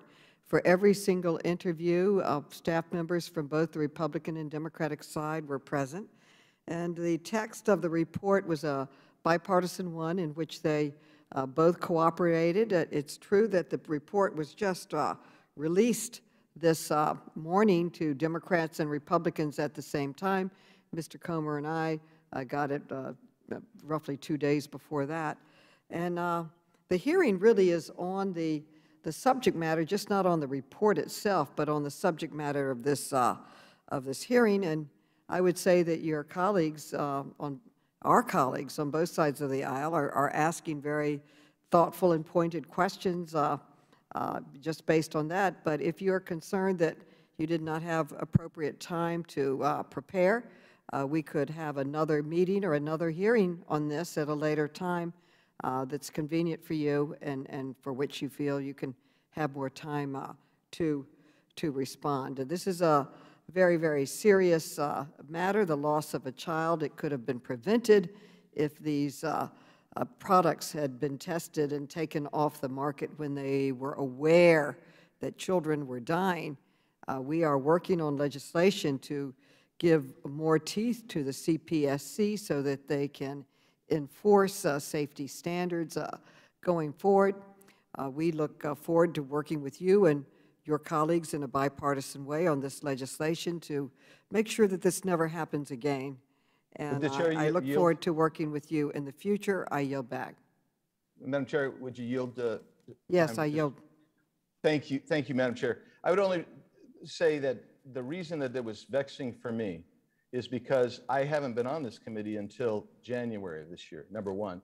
Number two, one of the reasons for holding this hearing, as stated in the chairwoman's notification of the hearing, was to examine findings from the committee's investigation.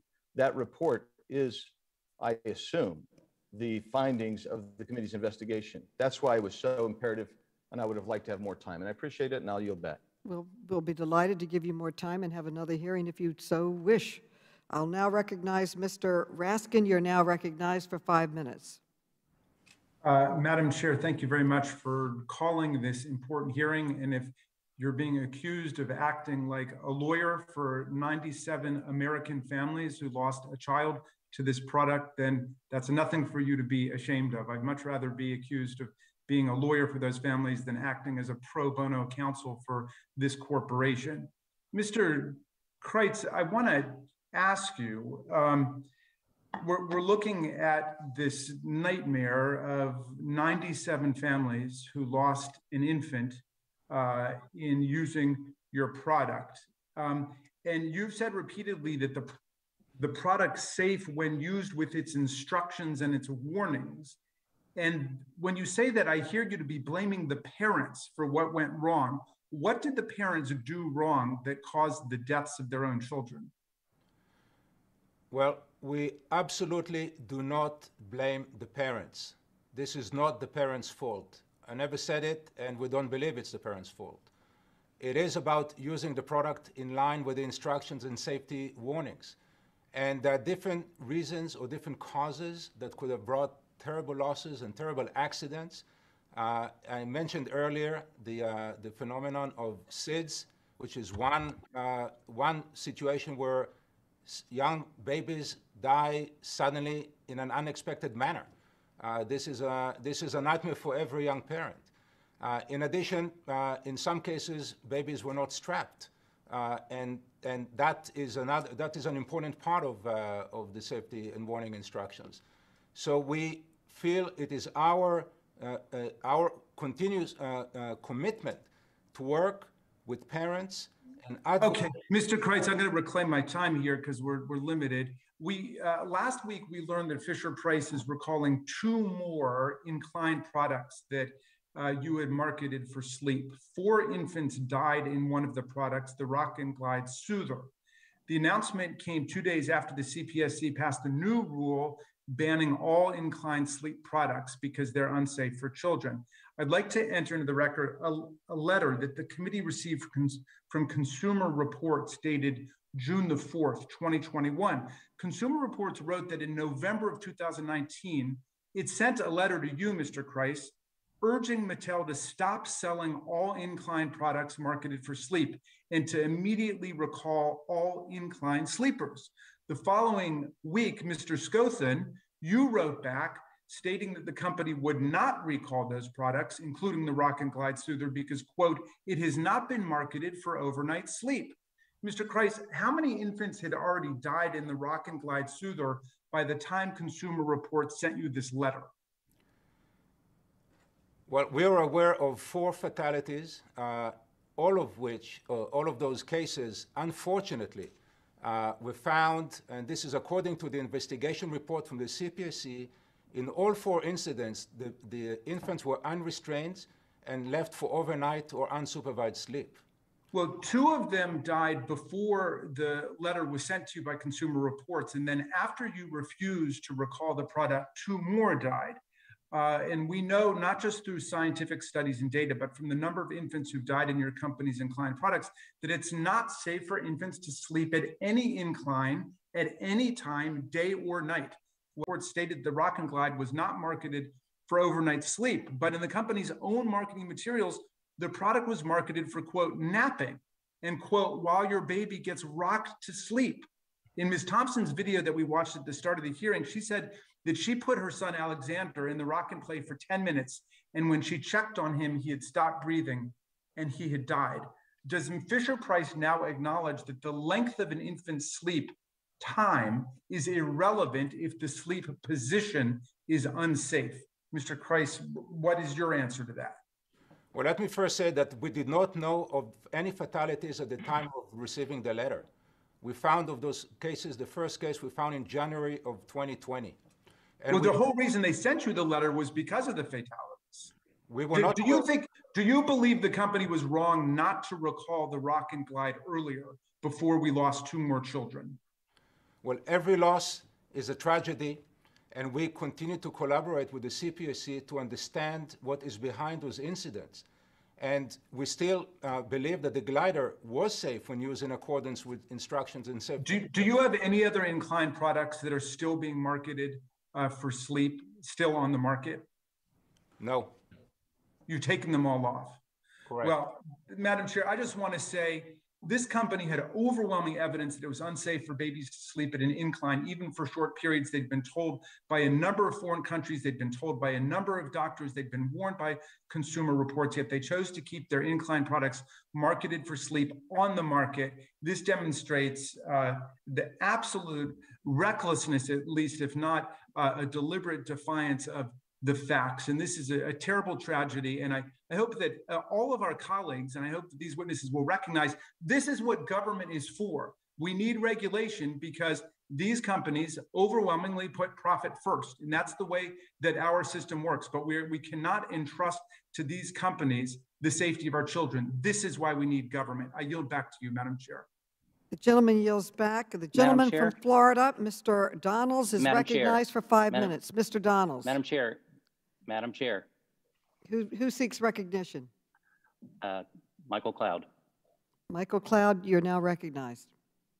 The committee staff just asked me, for the purposes of correcting the record, to bring up the fact that the minority staff was not involved in producing the report. They were not invited to do so. They were able to attend some briefings along the way, but as the report's cover suggests, it says it's prepared for the chairwoman. It does not mention the chairman. And so just for the purposes of correcting the report, wanted to acknowledge Mr. Biggs' point. Thank you very much. I yield back. Okay. So noted. The gentleman from Florida, Mr. Donalds, is recognized for 5 minutes. Mr. Donalds. Thank you, Madam Chair. First, I want to associate myself with comments that were stated by Mr. Biggs. It would have been nice. I actually had a chance to actually read this report before coming into this hearing. But it is what it is, and we're here now. Second thing I would say, Madam Chair, is obviously I have 3 sons. Let's start there. I just actually dropped my oldest off at college on Saturday. And so I know what it is to raise your children from when, they're infants, watching them sleep, trying to find something, anything to help your children sleep. I've been through it. My oldest was easy. He could sleep just about anywhere, so it's really not a big deal. My younger 2 sons, for lack of a better phrase, it was kind of a nightmare to find the right solution for them specifically to be able to get 2-hour nap, let alone an overnight sleep. And so, my wife and I, we went through a lot of products. We went through a lot of different things. I think my youngest son, we actually did use an Incline sleeper, in his crib. And it was tough. We understood the possibilities of rollover. But when a child won't sleep, unfortunately, there are a lot of parents who feel the pressure, whether it's just ultra fatigue, crying, trying to find a way to just get your child to be comfortable. And it's very trying for a lot of parents.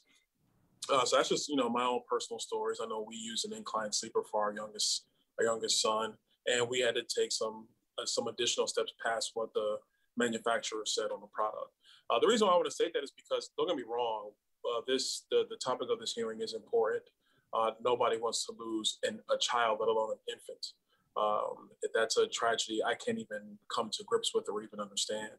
But I think it's important for the chairwoman and the majority to understand that there are other issues affecting our country which are impacting children. My colleagues have said some of them. The origins of the coronavirus, which seems like more and more every day. It does look like it was leaked out of a lab, and we're not even talking about that in this hearing. Hopefully that's something that the majority chooses to hear and actually discuss and have a robust discussion in the Oversight Committee, especially considering if and anything had to do with any grants that may or may not have been authorized or written out of the executive branch. That would be very helpful to understand, especially what's going on in the southern border. I was actually with Representative Cloud for my second trip to the border. I was there last week. And you do have young children who are in holding facilities, whether it's with Border Patrol or whether it's with Health and Human Services. You have young kids who are being basically moved by the current administration all over the United States, and coach buses are on airplanes to other facilities that are being licensed or basically being used through contract by HHS. It would be important for the Oversight Committee to actually get to the bottom of that, because you do have the situation where you have children, infants up to 6 to 10 to 17 years old who are crossing our border with smugglers. They're not crossing with parents. I've been down there, I've seen it. You have some who are crossing with parents, but the vast majority are crossing with smugglers. They are unaccompanied minors, and they're ending up in our facilities. You see kids cry, you see the type of things you would never want to see your child go through. And there are many, many children who are experiencing that. And I think that these are things that this committee should definitely be looking into as well. But that being said, for Mr. Scotham, I think that's how you pronounce your name. Is that right? Scotham? Scothan. Scothan, my apologies. My question for you is, what are, for the record, what are the actual safety protocols for the Rock and Play Sleeper? How is it actually supposed to be utilized? The Rock and Play Sleeper was a sleeper intended for long-term, overnight, or unsupervised sleep. The intent was to put the baby on the back, use the restraints. Well, let me answer this question. Define the restraints. What are the actual restraints? Because restraints, that sounds good in the committee. Like, what is it actually? Yeah, it's basically, thank you. It's basically a small harness. It goes around the waist. It fits up between the legs, fits around the waist to the side, and clips in. So it's basically 2 clips around a triangular pad that would fit over the belly and between the legs. If that helps. It's, in some respects, it's like an upside down 5-point harness. In some respects, is that about right? In some respects, it's a 3-point, not a 5-point. We do the 3-point to keep it lower on the waist and below. Okay. The clips that you basically buckle the child in with, into the restraint harness, are those adjustable? They are. How many deaths have occurred associated with your product? Again, as I shared, I believe right now we have a report of 97. We are investigating those. 4 have been shown right now not to be our product. We are continuing to investigate. At the time of the recall, it was 32. That was the number. Are you currently in litigation in court associated with these deaths? We are. We're in conversations with, yes. Okay. Last question. Of the ones that you've been able to go and investigate, how many of these deaths have occurred where the harness or the restraint was not utilized? I don't have that specific number at this time, and I wouldn't want to give you a specific quote to that at this point. All right. I'm done. I'll yield back, Madam Chair. The gentleman yields back, and the chair recognizes herself to really respond briefly to his heartfelt comments. It's true we should be focusing on COVID. In fact, the leader created a subcommittee just dedicated to COVID, led by the very talented and dedicated representative from South Carolina, Congressman Clyburn. We've had a series of meetings very focused on getting help out to people, supplies they need, and vaccinations. I believe that his leadership and President Biden has been extraordinary in centralizing the distribution of vaccines, getting them out to the people. The President has called for a 70% vaccination rate. We are working very hard in New York to meet that rate. We will meet it, I believe, by July 4th, and I understand a number of other states are working with the federal government. We can't open up and be safe until everyone's vaccinated. We have all dedicated ourselves to working on it. He rightfully expressed concern about the border.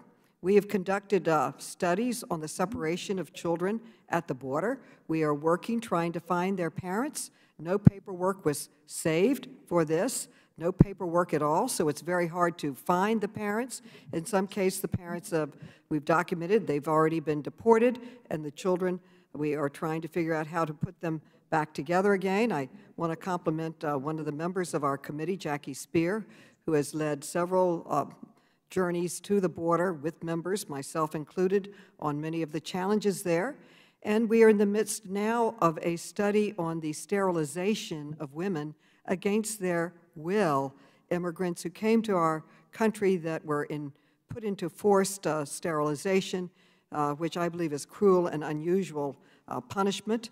Maybe we should have a meeting and go down to the border and to the facilities and meet with these women. We'll invite you to join us. I thank you for raising those issues, and we are working on many of them. And I must say, very importantly, we're looking at sole source, no bid contracts that were just negotiated and given to people. Our last hearing was over $600 million that was given to a company, sole source, no bid contract, to develop vaccines. Only they haven't, to this date, even developed one successful vaccine that we can trust to put into people's arms.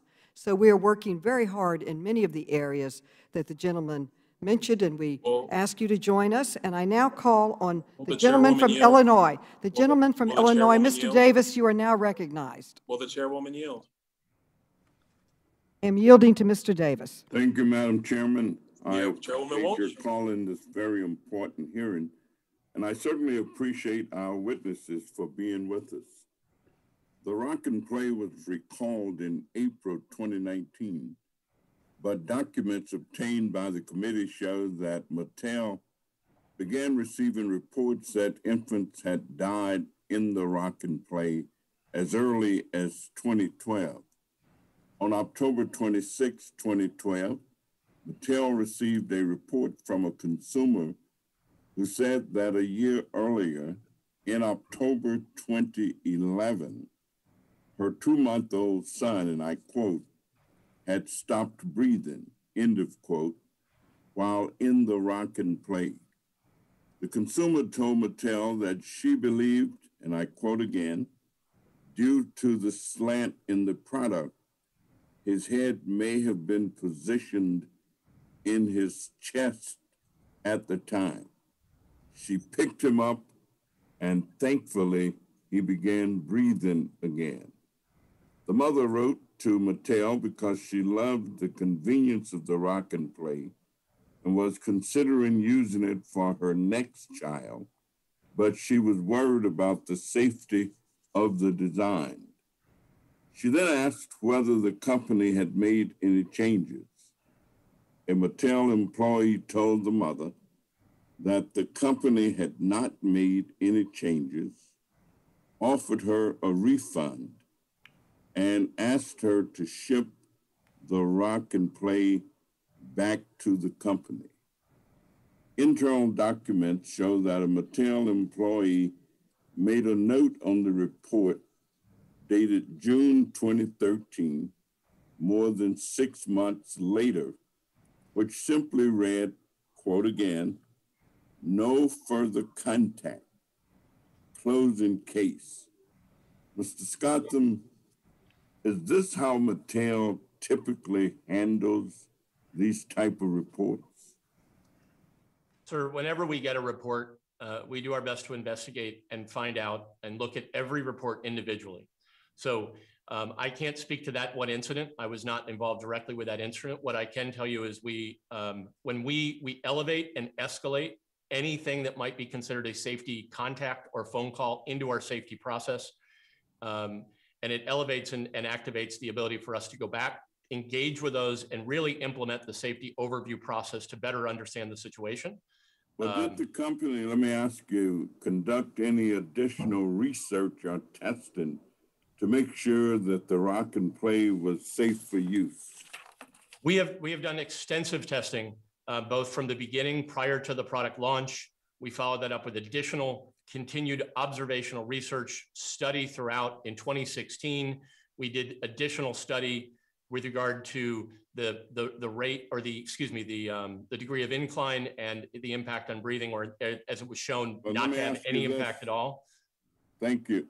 Did Mattel take any steps to warn consumers about the possible danger reported in that case? Specific to that case, I'm not aware of any steps that were taken to talk to the consumer. What I can say is we obviously were investigating that case when we could not make contact further. That may be why it was closed, so that case specifically. But what I can tell you is, going back to the beginning, whenever we get a report of safety, we implement our safety processes. We engage with the consumers. We try to understand more. My time is running, so let me ask you this. Less than 2 months after the report we just discussed, Mattel received another report about an infant who had died in the rock and play. And according to internal documents, the company tried to follow up with the consumer twice, received no response, closed the case. Did the company do any other research to try and rectify or deal with that situation? Once again, sir, we will make contact and make the efforts to reach those consumers. We immediately also communicate that to the CPSC with all of our information to make sure that they're notified within 24 hours of what we are, to see if they have any information. My time is about to run out, Mr. Kreis. Let me ask you, based on the reports we just discussed, do you think your company took the potential safety issues with the rock and play seriously enough when you first began receiving these troubling reports? I am absolutely convinced that we did everything we could to ensure that our products are safe, and that we looked at every case to understand if there's anything we can do to change or protect. Well, I'm not really convinced that that's what totally happened. And I think that there's no reason why the manufacturers should be allowed to shield information from the public about deaths associated with their products.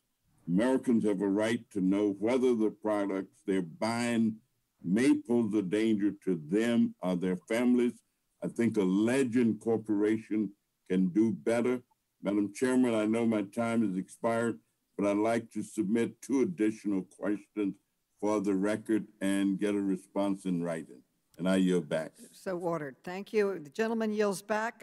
The gentleman from Texas, Mr. Fallon, is recognized for 5 minutes. Mr. Fallon.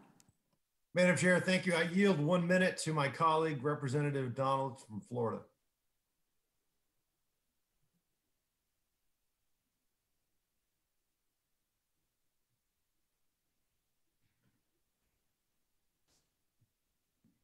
Representative Donald?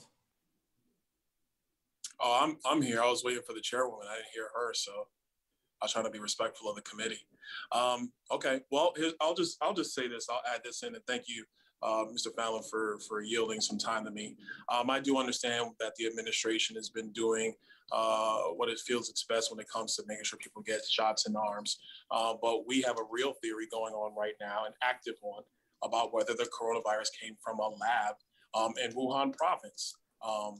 Instead of us just waiting for the administration to figure out and do some investigation, this committee should be doing that. Like I said, I'm just a new member, so I'm not on the special committee led by Mr. Clyburn. I don't know what they're doing in their committee. I think it's important that the Oversight committee actually step into these issues as well and begin to actually study them and have hearings on them and get to the bottom of stuff as well.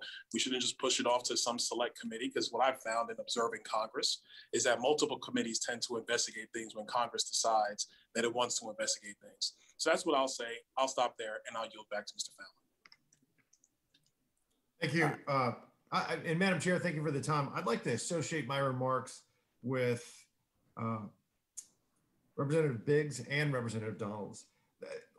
Historically, decades and even a century from now, folks are going to be looking at how the United States handled the coronavirus, and I really believe the Biden border crisis. And these are things that would be wonderful if this committee, and we're really perfectly poised to deal with things just like this. The lab leak theory is the story of the century. Is it true? And we should do everything we can to foster finding out the truth.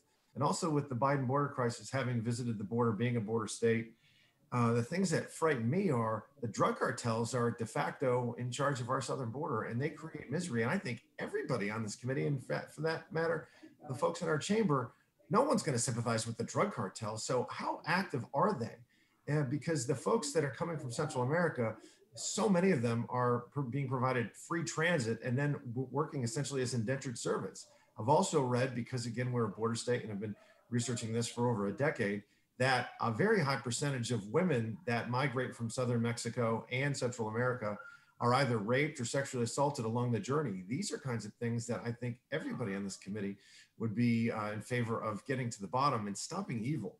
So I wanted to thank my colleagues for their remarks. I'm trying to get my arms around this and simplify things. I know it's difficult as a former business owner to operate in a very imperfect world. And particularly when you're you're making and producing products that are tragedies that'll occur. And I thought initially reading the materials that we were talking about single digits here. 97 is an alarming number, a frightening number. And so I wanted to ask quickly, and I don't have a lot of time, but Mr. Kreis, did you just say in your testimony about 30 minutes ago that you were personally unaware of any fatalities until 2020? Did I get that right? That was only in relation to the glider, the 4-in-1 glider, not the rock and play. Okay, so when were you made aware of some fatalities with the rock and play, what is it, the sleeper? Yeah, the company first learned about it in 2012. 2012. Is that when, were you the CEO then? Were you working? No, I joined the company in April of 2018. 2018, okay, thank you. All right.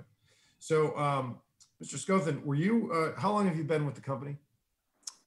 My total tenure with the company is 20 years. I was with Mattel up until approximately 2011-12. I left and came back in January of 2018 as the head of Fisher-Price. Okay, so you were there when Australia, I guess what did they ban it, or they ever even allow it to be sold in the first place? Yeah, so to be clear, I did not have responsibility on Fisher-Price during that period of time. I was in a Mattel role, but not on the infant and preschool business, but I can speak to that. It's my understanding that we were reaching out, we were considering the launch of the product, and it was the Australian regulatory group that was not comfortable with that. And as we do with many products, we work with the local regulation groups to understand and be aligned. As a result, we did not launch the product in Australia. Okay, so and my time is pretty much up, but I just wanted to say real quickly that it concerns me greatly that an American company would see that and have full knowledge that Australia and Canada wouldn't allow this product to be sold. And yet I just don't think, maybe it was the legal thing that, legally you could sell the product in the United States. I just don't feel it was the moral thing to do. When you're talking about 97 deaths, that's tremendous. And Madam Chair, my time's up, so I'll yield back. Thank you. The gentleman's time has expired. Ms. Wasserman Schultz, you're recognized for your 5 minutes of questioning. Thank you, Mr. Chairman. And I want to thank the chairwoman and the leadership of this committee for not just being a one-track mind when it comes to the issues that the Committee on Oversight and Reform focus on. 97 babies, as Mr. Fallon just noted, is a stunning number. And in fact, in 2005, a full 4 years before the Rock and Play was released on the market, the American Academy of Pediatrics released safe sleep guidelines advising that babies should be wholly on their backs for sleep, and that a, quote, firm crib mattress covered by a sheet is the recommended sleeping surface. In fact, I put the definition of supine. The word horizontal is nowhere in it. It is face up on your back. That's the definition. With an inclined seat and plush padding, the Rock and Play clearly defied safe sleeping recommendations, and it was released in 2009. When it was released in 2009, it was the only product on the market designed for infants to sleep at an angle, settling on a 30-degree incline for the Rock and Play's seat back. Mr. Scothen, briefly, how did Mattel land on the 30-degree incline for the Rock and Play seat back? So the Rock and Play was extensively researched and developed. We used both expertise that we had in-house. We looked at external studies that have been done on other product categories to understand inclines and reports. We spoke to an outside medical family practitioner with a focus on biomechanics. And it was at that point that the 30-degree and under, that was done in partnership as well. That was where our first started. Claiming my time. In fact, that outside expert has since lost his medical license and was completely discredited in many cases in which he served as an expert witness. The committee conducted interviews with several Mattel employees, none of whom could confirm how or why the company settled on a 30-degree angle, other than in reference to products that were not intended for sleep. For example, Mattel's senior director for product safety said the company, quote, relied on the research that was available showing where angles had been a problem, like car seats. Car seats have an angle of about 45 degrees, and medical studies available at the time the Rock and Play was released show they are not safe for infant sleep. A Fisher-Price engineer who helped create the Rock and Play said that the company decided on 30 degrees for the Rock and Play because it is, quote, well below 45 degrees. Mr. Scothen, before bringing the Rock and Play to market, did the company do any research to verify that a 30-degree angle was safe for a product that would be marketed for sleep? Yes or no, please? We did extensive research. I can't say that it was verifying the 30-degree question. Okay, thank you. The committee interviewed Mattel's senior director of product safety. When asked whether the company had done any research to establish that a 30-degree angle was safe, she responded, and I quote, I can't say I've seen research like that. Typically, at least in my experience, you don't see research saying things are safe. People research things that are not safe. Mr. Scothen, does that response align with your experience? That response certainly is reflective of how we've looked at things in the past. I think as we've shown— Reclaiming my time. So in other words, Mattel relied only on research showing what is not safe, rather than conducting its own research showing that your product design is safe. Mr. Kreis, let me give you an opportunity to respond. Is the statement by your employee a fair characterization of Mattel's practice, where they just focused on what wasn't safe, not what was safe? This is what the company did at the time, I believe. But it is important to say that we also looked at other study, and we did in 2019 a study by one of the top engineering firms in the country that said that concluded that infant fatalities occurred less frequently in the Reclaiming my time. other cribs and Thank baskets. you. If most parents knew how Mattel had gone about not designing the Rock and Play, they never would have bought it for their infants. I have 3 children of my own. I know it's hard to get babies to sleep. I had twins. Trust me, I understand. And busy moms and dads count on safe products from trusted brands to help with that. Fisher-Price is, supposed to be among them. But it's shameful what the company did here. Just listen to the answers to my questions. They focused not on what was safe, but on what wasn't. And if companies can't be trusted, the government has to have a real ability to notify parents or quickly recall products. The existing protections failed here. Parents deserve a lot more from the companies designing products for our children and from the laws designed to protect them. And I'm very eager to work with the chairwoman and my colleagues on improving both. Thank you. I yield back the balance of my time.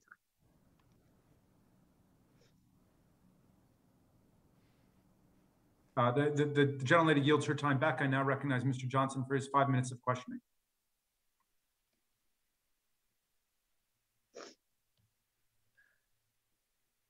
I thank the chair. In Mr. Scothan, a baby's head is large and heavy in proportion to the rest of the infant's body. Isn't that correct? Yes. And the baby's neck muscles are not strong enough to support its head, correct? Well, that's very much focused around the development of a child. No. Well, I mean, in general, an infant is not able to support its head with its neck muscles. Isn't that correct? In the first few weeks of life, yes, that's correct. And the rock and play's 30-degree incline allows a baby's head to slump forward, which can block the baby's trachea and cause the baby to choke to death by suffocation. The 97 babies who died, most of them died from suffocation. Isn't that correct? Sir, first of all, yes, is that correct? Yes or no? No, I do not. Okay. All right. Okay. Thank you. In April of 2019, when the Consumer Product Safety Commission and Mattel were negotiating the terms of the Rock and Play recall, Mattel tried to insert language into the agreement stating that the Rock and Play's design had not caused dozens of infant deaths that occurred while using the product. The Consumer Product Safety Commission rejected that language and the Rock and Play was recalled in April of 2019. Isn't that correct, Mr. Kreis? I don't recall the specifics, but I trust what you say. Is that your understanding, Mr. Scothan? Well, when we enter into a voluntary recall, we are removing the product. So that's what I can recollect and remember.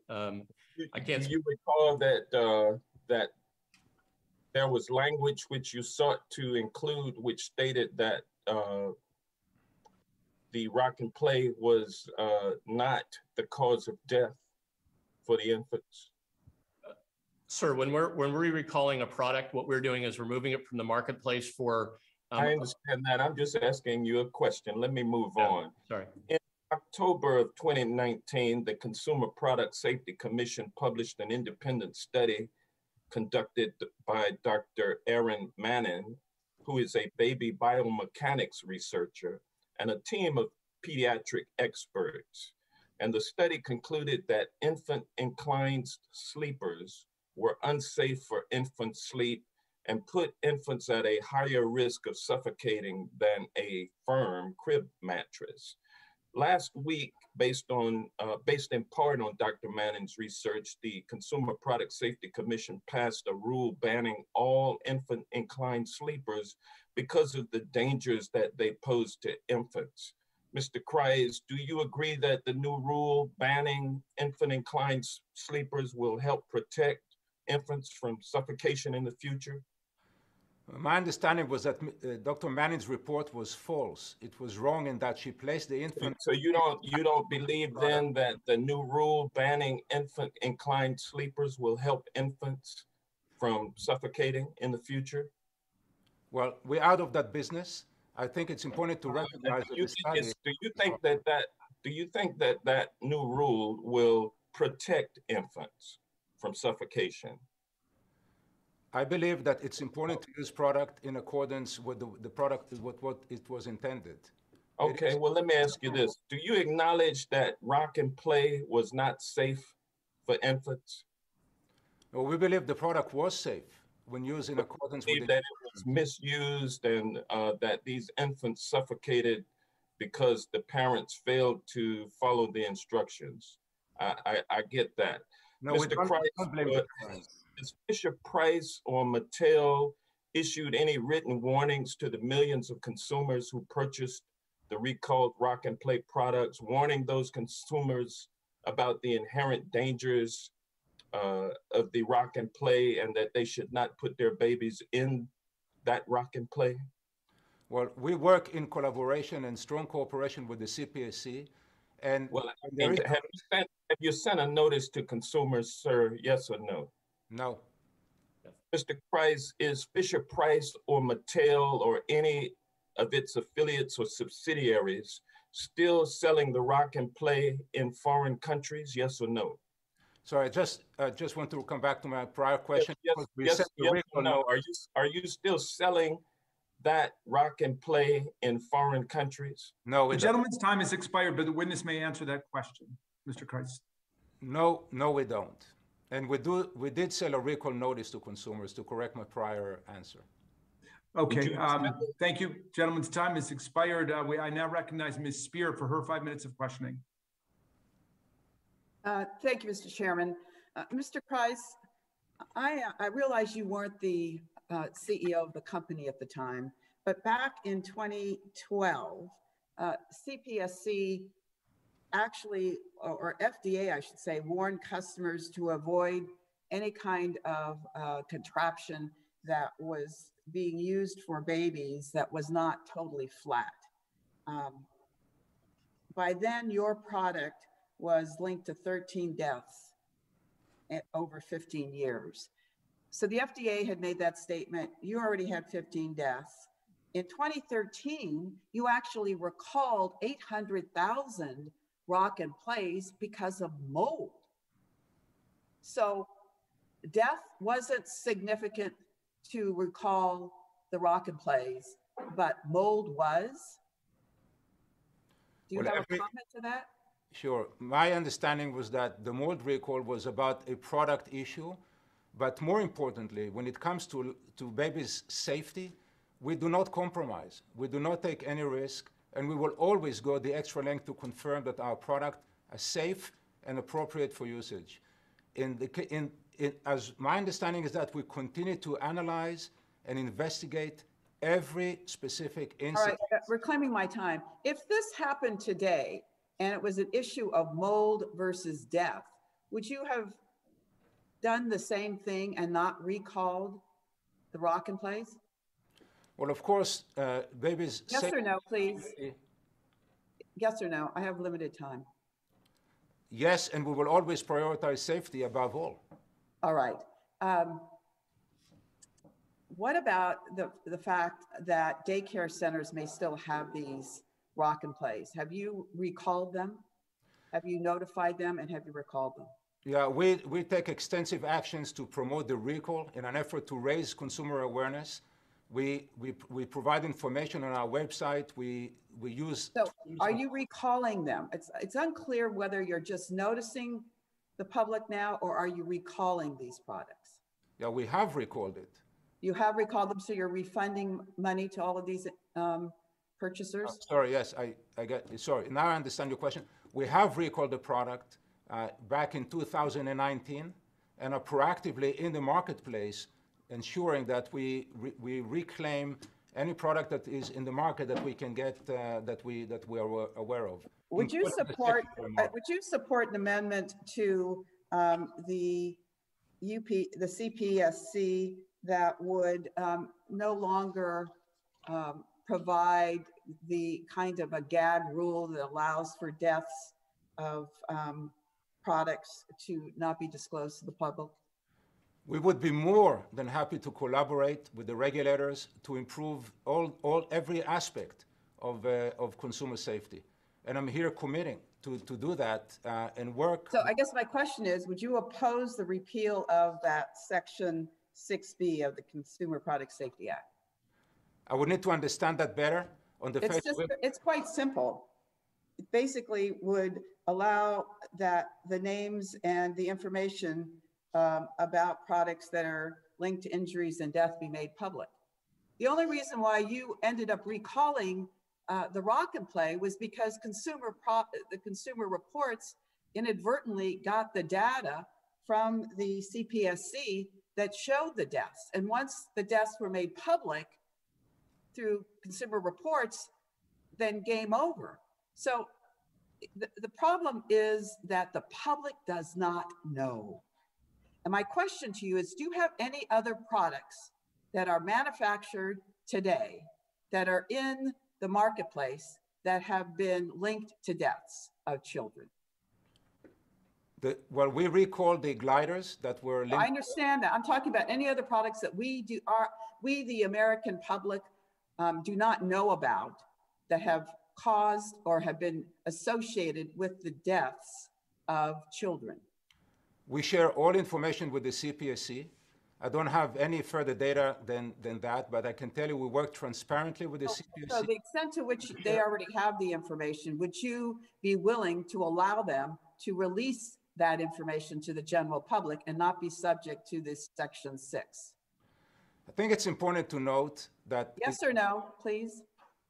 Yes, but it's important to note that some of the information that is in the market is inaccurate and not always correct. And of course, as I said, I'm saying here that we will commit to work collaboratively with the regulators. Well, you just said yes, you would allow the Consumer Product Safety Commission to release the names and information of any products associated with deaths that you have manufactured. That's what you just said. Is that correct? I said yes, but it's important to say that some of the information is not accurate.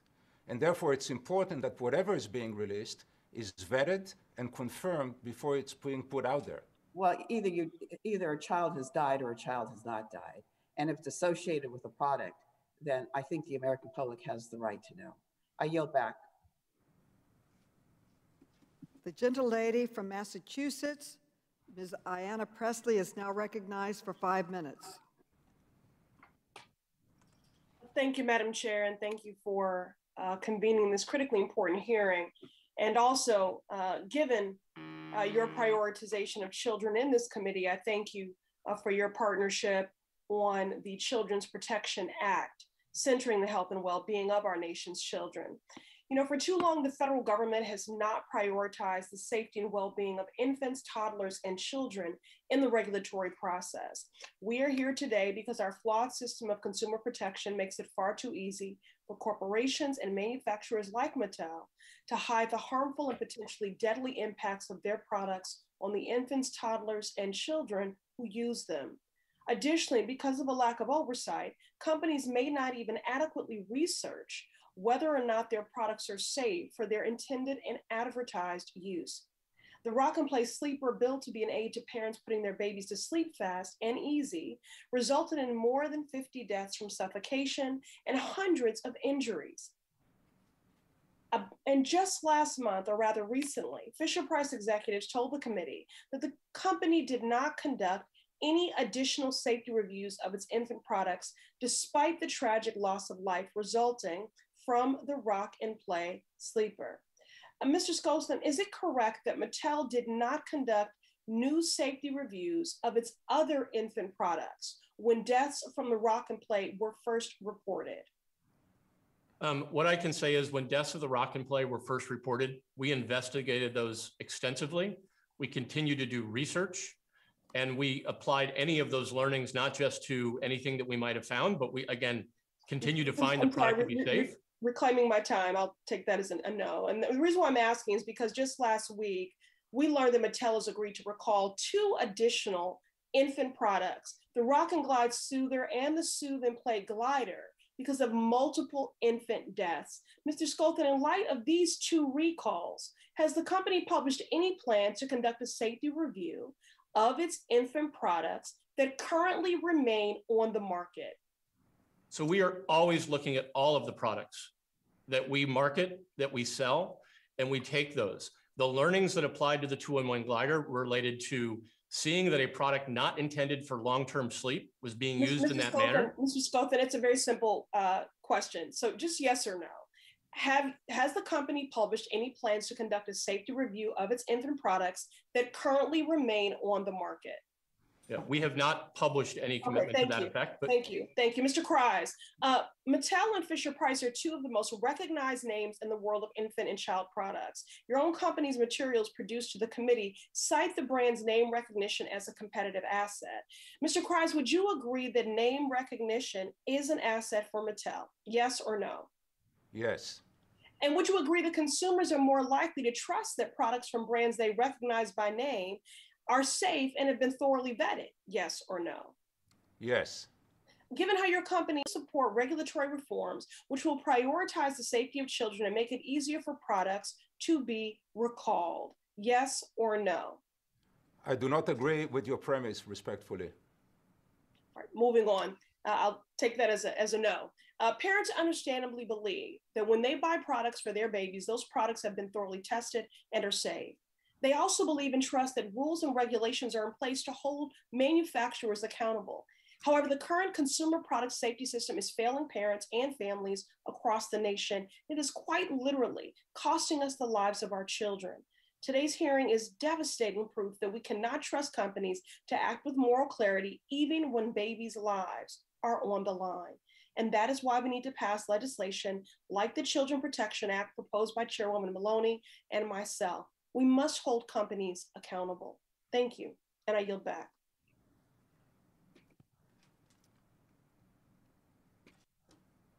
The gentle lady from California, Ms. Porter, is recognized for 5 minutes. Ms. Katie Porter. Thank you so much, Madam Chair. Mr. Scothen, you served in a series of executive roles at Fisher-Price, which is part of Mattel, from 2000 to 2012. And those roles included developing and introducing the Rock and Play to American consumers in 2009 while you were executives. Fisher-Price marketed the Rock and Play as a safe, easy way for exhausted parents on a budget to get their babies to sleep at night. Is that correct? I was with Mattel during 2000 to 2012. I was not involved in the Rock and Play development from 2009. Okay, but that is how Fisher-Price marketed the product. And let me tell you, as an exhausted parent on a budget who wants their kids to go to sleep, babies to go to sleep, I can understand why American consumers responded to that marketing and purchased Rock and Play. Now, it's been well established at this point that incline sleep can be harmful, even deadly, to infants. And today, Mr. Scothen, Fisher-Price and Mattel are no longer selling any incline sleeper products. Is that correct? That is correct. And you've recalled all incline sleepers, and you've notified parents that they're dangerous. Is that correct? The Rock and Play was our incline sleeper product that was recalled in 2019, and we have done all the outreach to continue to try to bring the product back. Yes. You mentioned, I asked about all incline sleepers, and you responded about the Rock and Play. Do you have other incline sleepers on the marketplace today? No, once again, to clarify, there is an incline sleeper, which is something that is considered for long-term or overnight sleep. And then there are other products that are intended where a baby may fall asleep, but we suggest that are then moved to a hard, flat surface. So the Rock and Play. Babies, like exhausted moms, can fall asleep anywhere because they need sleep. But Mr. Scothen, you're a marketing expert. So I want to ask you a marketing question, drawing on your expertise. If you wanted to sell someone a product related to sleep, would you mention things like counting sheep, catching some Z's, having sweet dreams? Because sleeping and dreaming are pretty closely tied together in folks' minds. You can't dream while you're awake. Correct? Yes. Okay, so I want to ask you about a Fisher-Price product that I found on Target's website. It is called the Fisher-Price Sweet Snug-a-Puppy, the Sweet Snug-a-Puppy Dreams Deluxe Bouncer. Would a baby sleeping in this, who fell asleep in this Dreams Deluxe Bouncer, be at an incline? If a baby fell asleep, yes, they would be at an incline. Okay, and they would be asleep in this incline situation, and it's marketed as Dreams Deluxe Bouncer, but nowhere in your sales information on your website, on Target's website or Amazon's website, does it say that a child should not be allowed to sleep in it. In fact, in response to a Q&A on the Mattel's website, it just says it shouldn't be used for prolonged periods of sleep. What does prolonged mean? Well, the fact is, we know that babies with the amount of hours that they sleep in a year will occasionally fall asleep wherever they might be. And that's why we recommend in the warning statement state to not leave them unsupervised, to move them and don't use it for prolonged sleep. And it's why we've also We're claiming my time. Mr. Yeah. How long can my child safely sleep at an incline? Again, I don't have that specific number. What I would say is that If you are with your child. Reclaiming my time, how long can they have sweet Snuggle-Puppy dreams? Why are you marketing this as a product that will give people dreams if it's not for sleeping? Again, we reference that as a product where a baby will sit and play and soothe, and I understand your point, but no, you market it, just reclaiming my time, Mr. Scothan, you market it as a product where babies will dream, AKA sleep. And yet it is not safe for a baby to sleep in this position. So I have two questions for you. Will you commit to parents, consumers right now to change the name of this product to avoid and remove any mention of dreams or sleep from the name? back in 2019, we removed any reference to sleep on all those products. I will commit to going back through all of our current offering, evaluating everything, and to ensure that we are as clear. Because again, our commitment is to safety. And I will commit to going back through every item to make sure that we're sending the right message. Okay, last question. Will you commit to including in all future bouncer or similar products like this, clear information for their parents that their children should never be allowed to sleep in these products? Because right now, the only way you can find that is visiting the Fisher-Price Q&A. Will you put it on the product and in the description of the product that it is not, children should never be allowed to sleep? We do put that there. We have also committed to the Safe Start campaign, which is an educational video campaign to help parents understand. Mr. Scothan, it does not say on the Target webpage not to allow your baby to sleep in this product. And it's called the Dreams Bouncer. Look at it. Look how cute the Snuggle-Puppy is. I feel like taking a nap right now. Mr. Scothan, please don't market things as about dreams or sleep or counting sheep or catching some Z's if the product isn't safe to sleep in. I'm sure it's a wonderful bouncer. I raised my kids in Fisher-Price products. I care about your company. I counted on your company.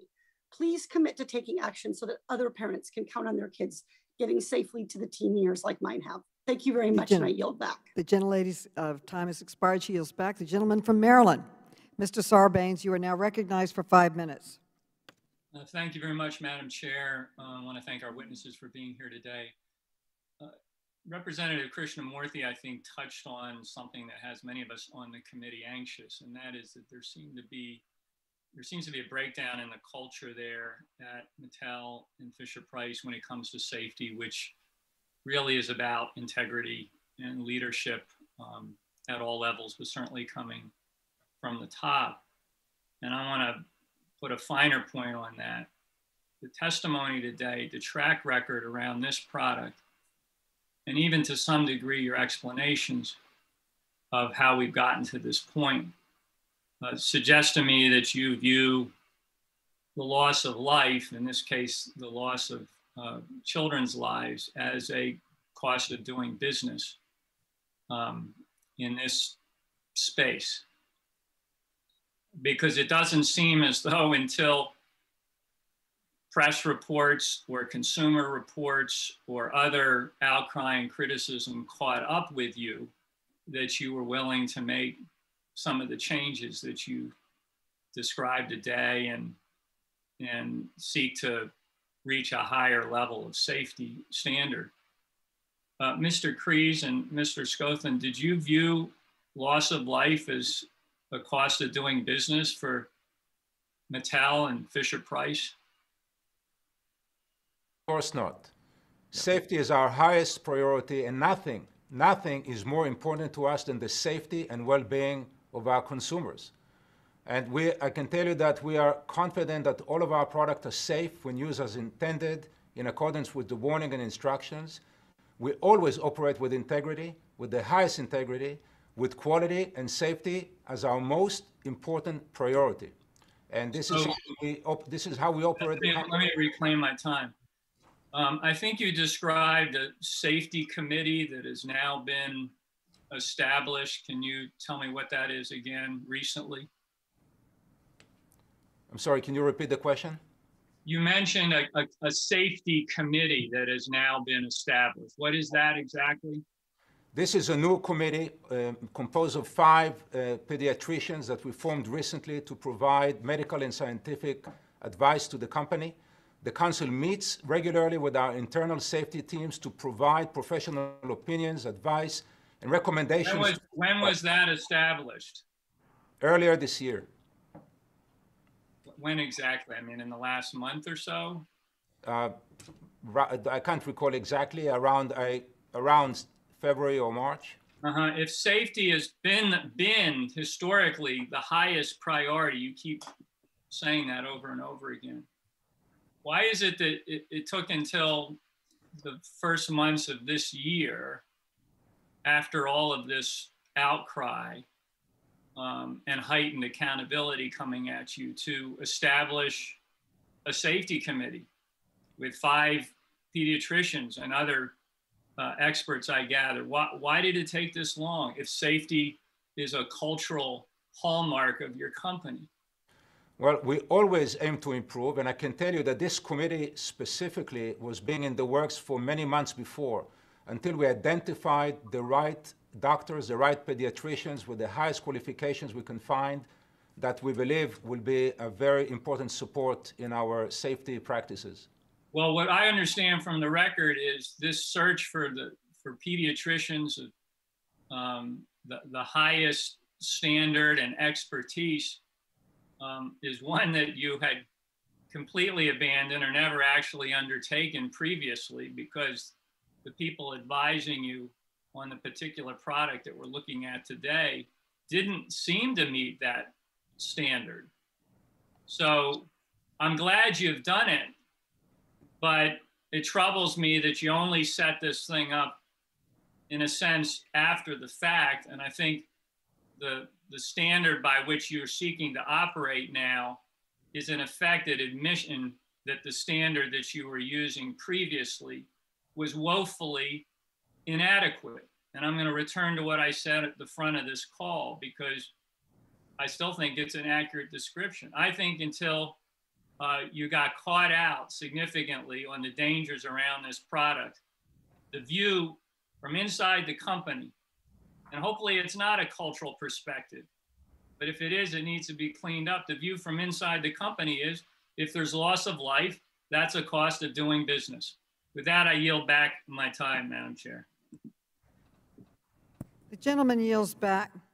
Before we close, I want to offer Mr. Cloud an opportunity to offer any closing remarks he may have. Mr. Cloud, you are now recognized.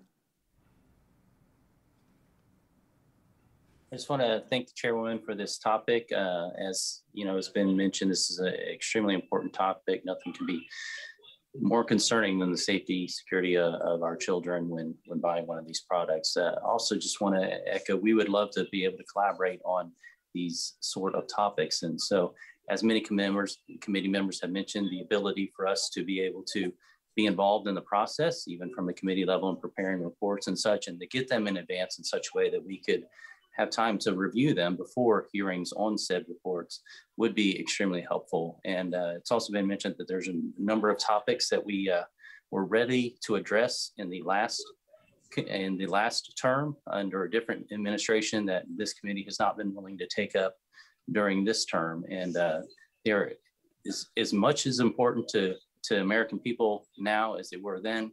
Many of the issues have only gotten worse and therefore need to be addressed even more. And so I would just, as we continue to move forward, continue to urge that those topics be taken up in future committee hearings. I thank you for the testimony today. Thank you for being here to work with us on this issue. And we look forward to continued discussions on this. Thank you very much, Chairwoman. Yields back. And I thank you, and I now recognize myself. I would like to thank our witnesses for their testimony today, and Mattel for cooperating with the committee's investigation. Before I close, I would like to enter into the record letters and statements the committee received, including one from a mother whose daughter died while she was in a rock and play, and several others regarding the flaws in federal oversight of consumer product safety. I ask unanimous consent that these materials be placed in the record as part of the official hearing. So ordered. I am appalled by the conduct of this company in selling a product for 10 years, but despite the company knowing of the risks to infants. Fisher-Price admitted here today for the first time 97 infants died in the rock and play. That is nearly twice the number of deaths previously reported, and it's nearly 7 times the number that Fisher-Price admitted to CPSC in 2018. When it was fighting tooth and nail, they were fighting to stop the recall. It is clear that Fisher-Price has not been honest with the American public, with the American parents, about the danger of this product. So, Mr. Kreis and Mr. Scotten, I am asking that your company provide complete records on every single death in the rock and play sleeper you sold, regardless of where these babies died. We also need records of all infants who died in your company's other products, including sleepers, rockers, or gliders. Mr. Kreis and Mr. Slocum, will you commit to providing those documents to the committee by the end of the week? Will you? We're happy to cooperate, and I can't commit to provide all documents if they're not available, but we will do whatever we can to comply with your request. By the way, I want to be clear that I hold the federal government to the very same standard. And just this last week, I reintroduced 3716, along with Congresswoman Presley, with whom I've worked on the Children's Protection Act. Right now, federal agencies are not required to analyze or disclose the impact of regulatory changes on children, and they rarely provide evidence that their policies do no harm to Americans' youth. Mr. Kreis, do you think the federal government should be required to perform such analysis and disclosures before federal rules go into effect? Mr. Kreis. We will do whatever we can to support your actions and your recommendation. We share a common interest and a common commitment to safety, and we will do whatever we can from our side to support you and collaborate with you. Well, I firmly believe that this rigorous analysis and transparency is critical, which is why H.R. 3716 would require federal agencies to undertake a childhood trauma impact study before a rule is finalized to ensure the health and well-being of all children are prioritized. These analyses would be conducted by review panels with expertise in children's health and education, as well as experience in advocating for the health and welfare of all children. It is absolutely crucial that the actions of industry and government alike are informed by expert analysis when it comes to the health and well-being of children before it is too late. Had Mattel done adequate research before bringing this product to market? If they had conducted interviews with licensed pediatricians, disclosed infant deaths to the public when they learned about them, or agreed to recall it earlier, lives of children would have been saved. With the 2 new recalls announced just last week, we now know that Mattel also left other products on the market that pose the same dangers as rock and play, and more infants have died. Enough is enough. We need to put people before profits.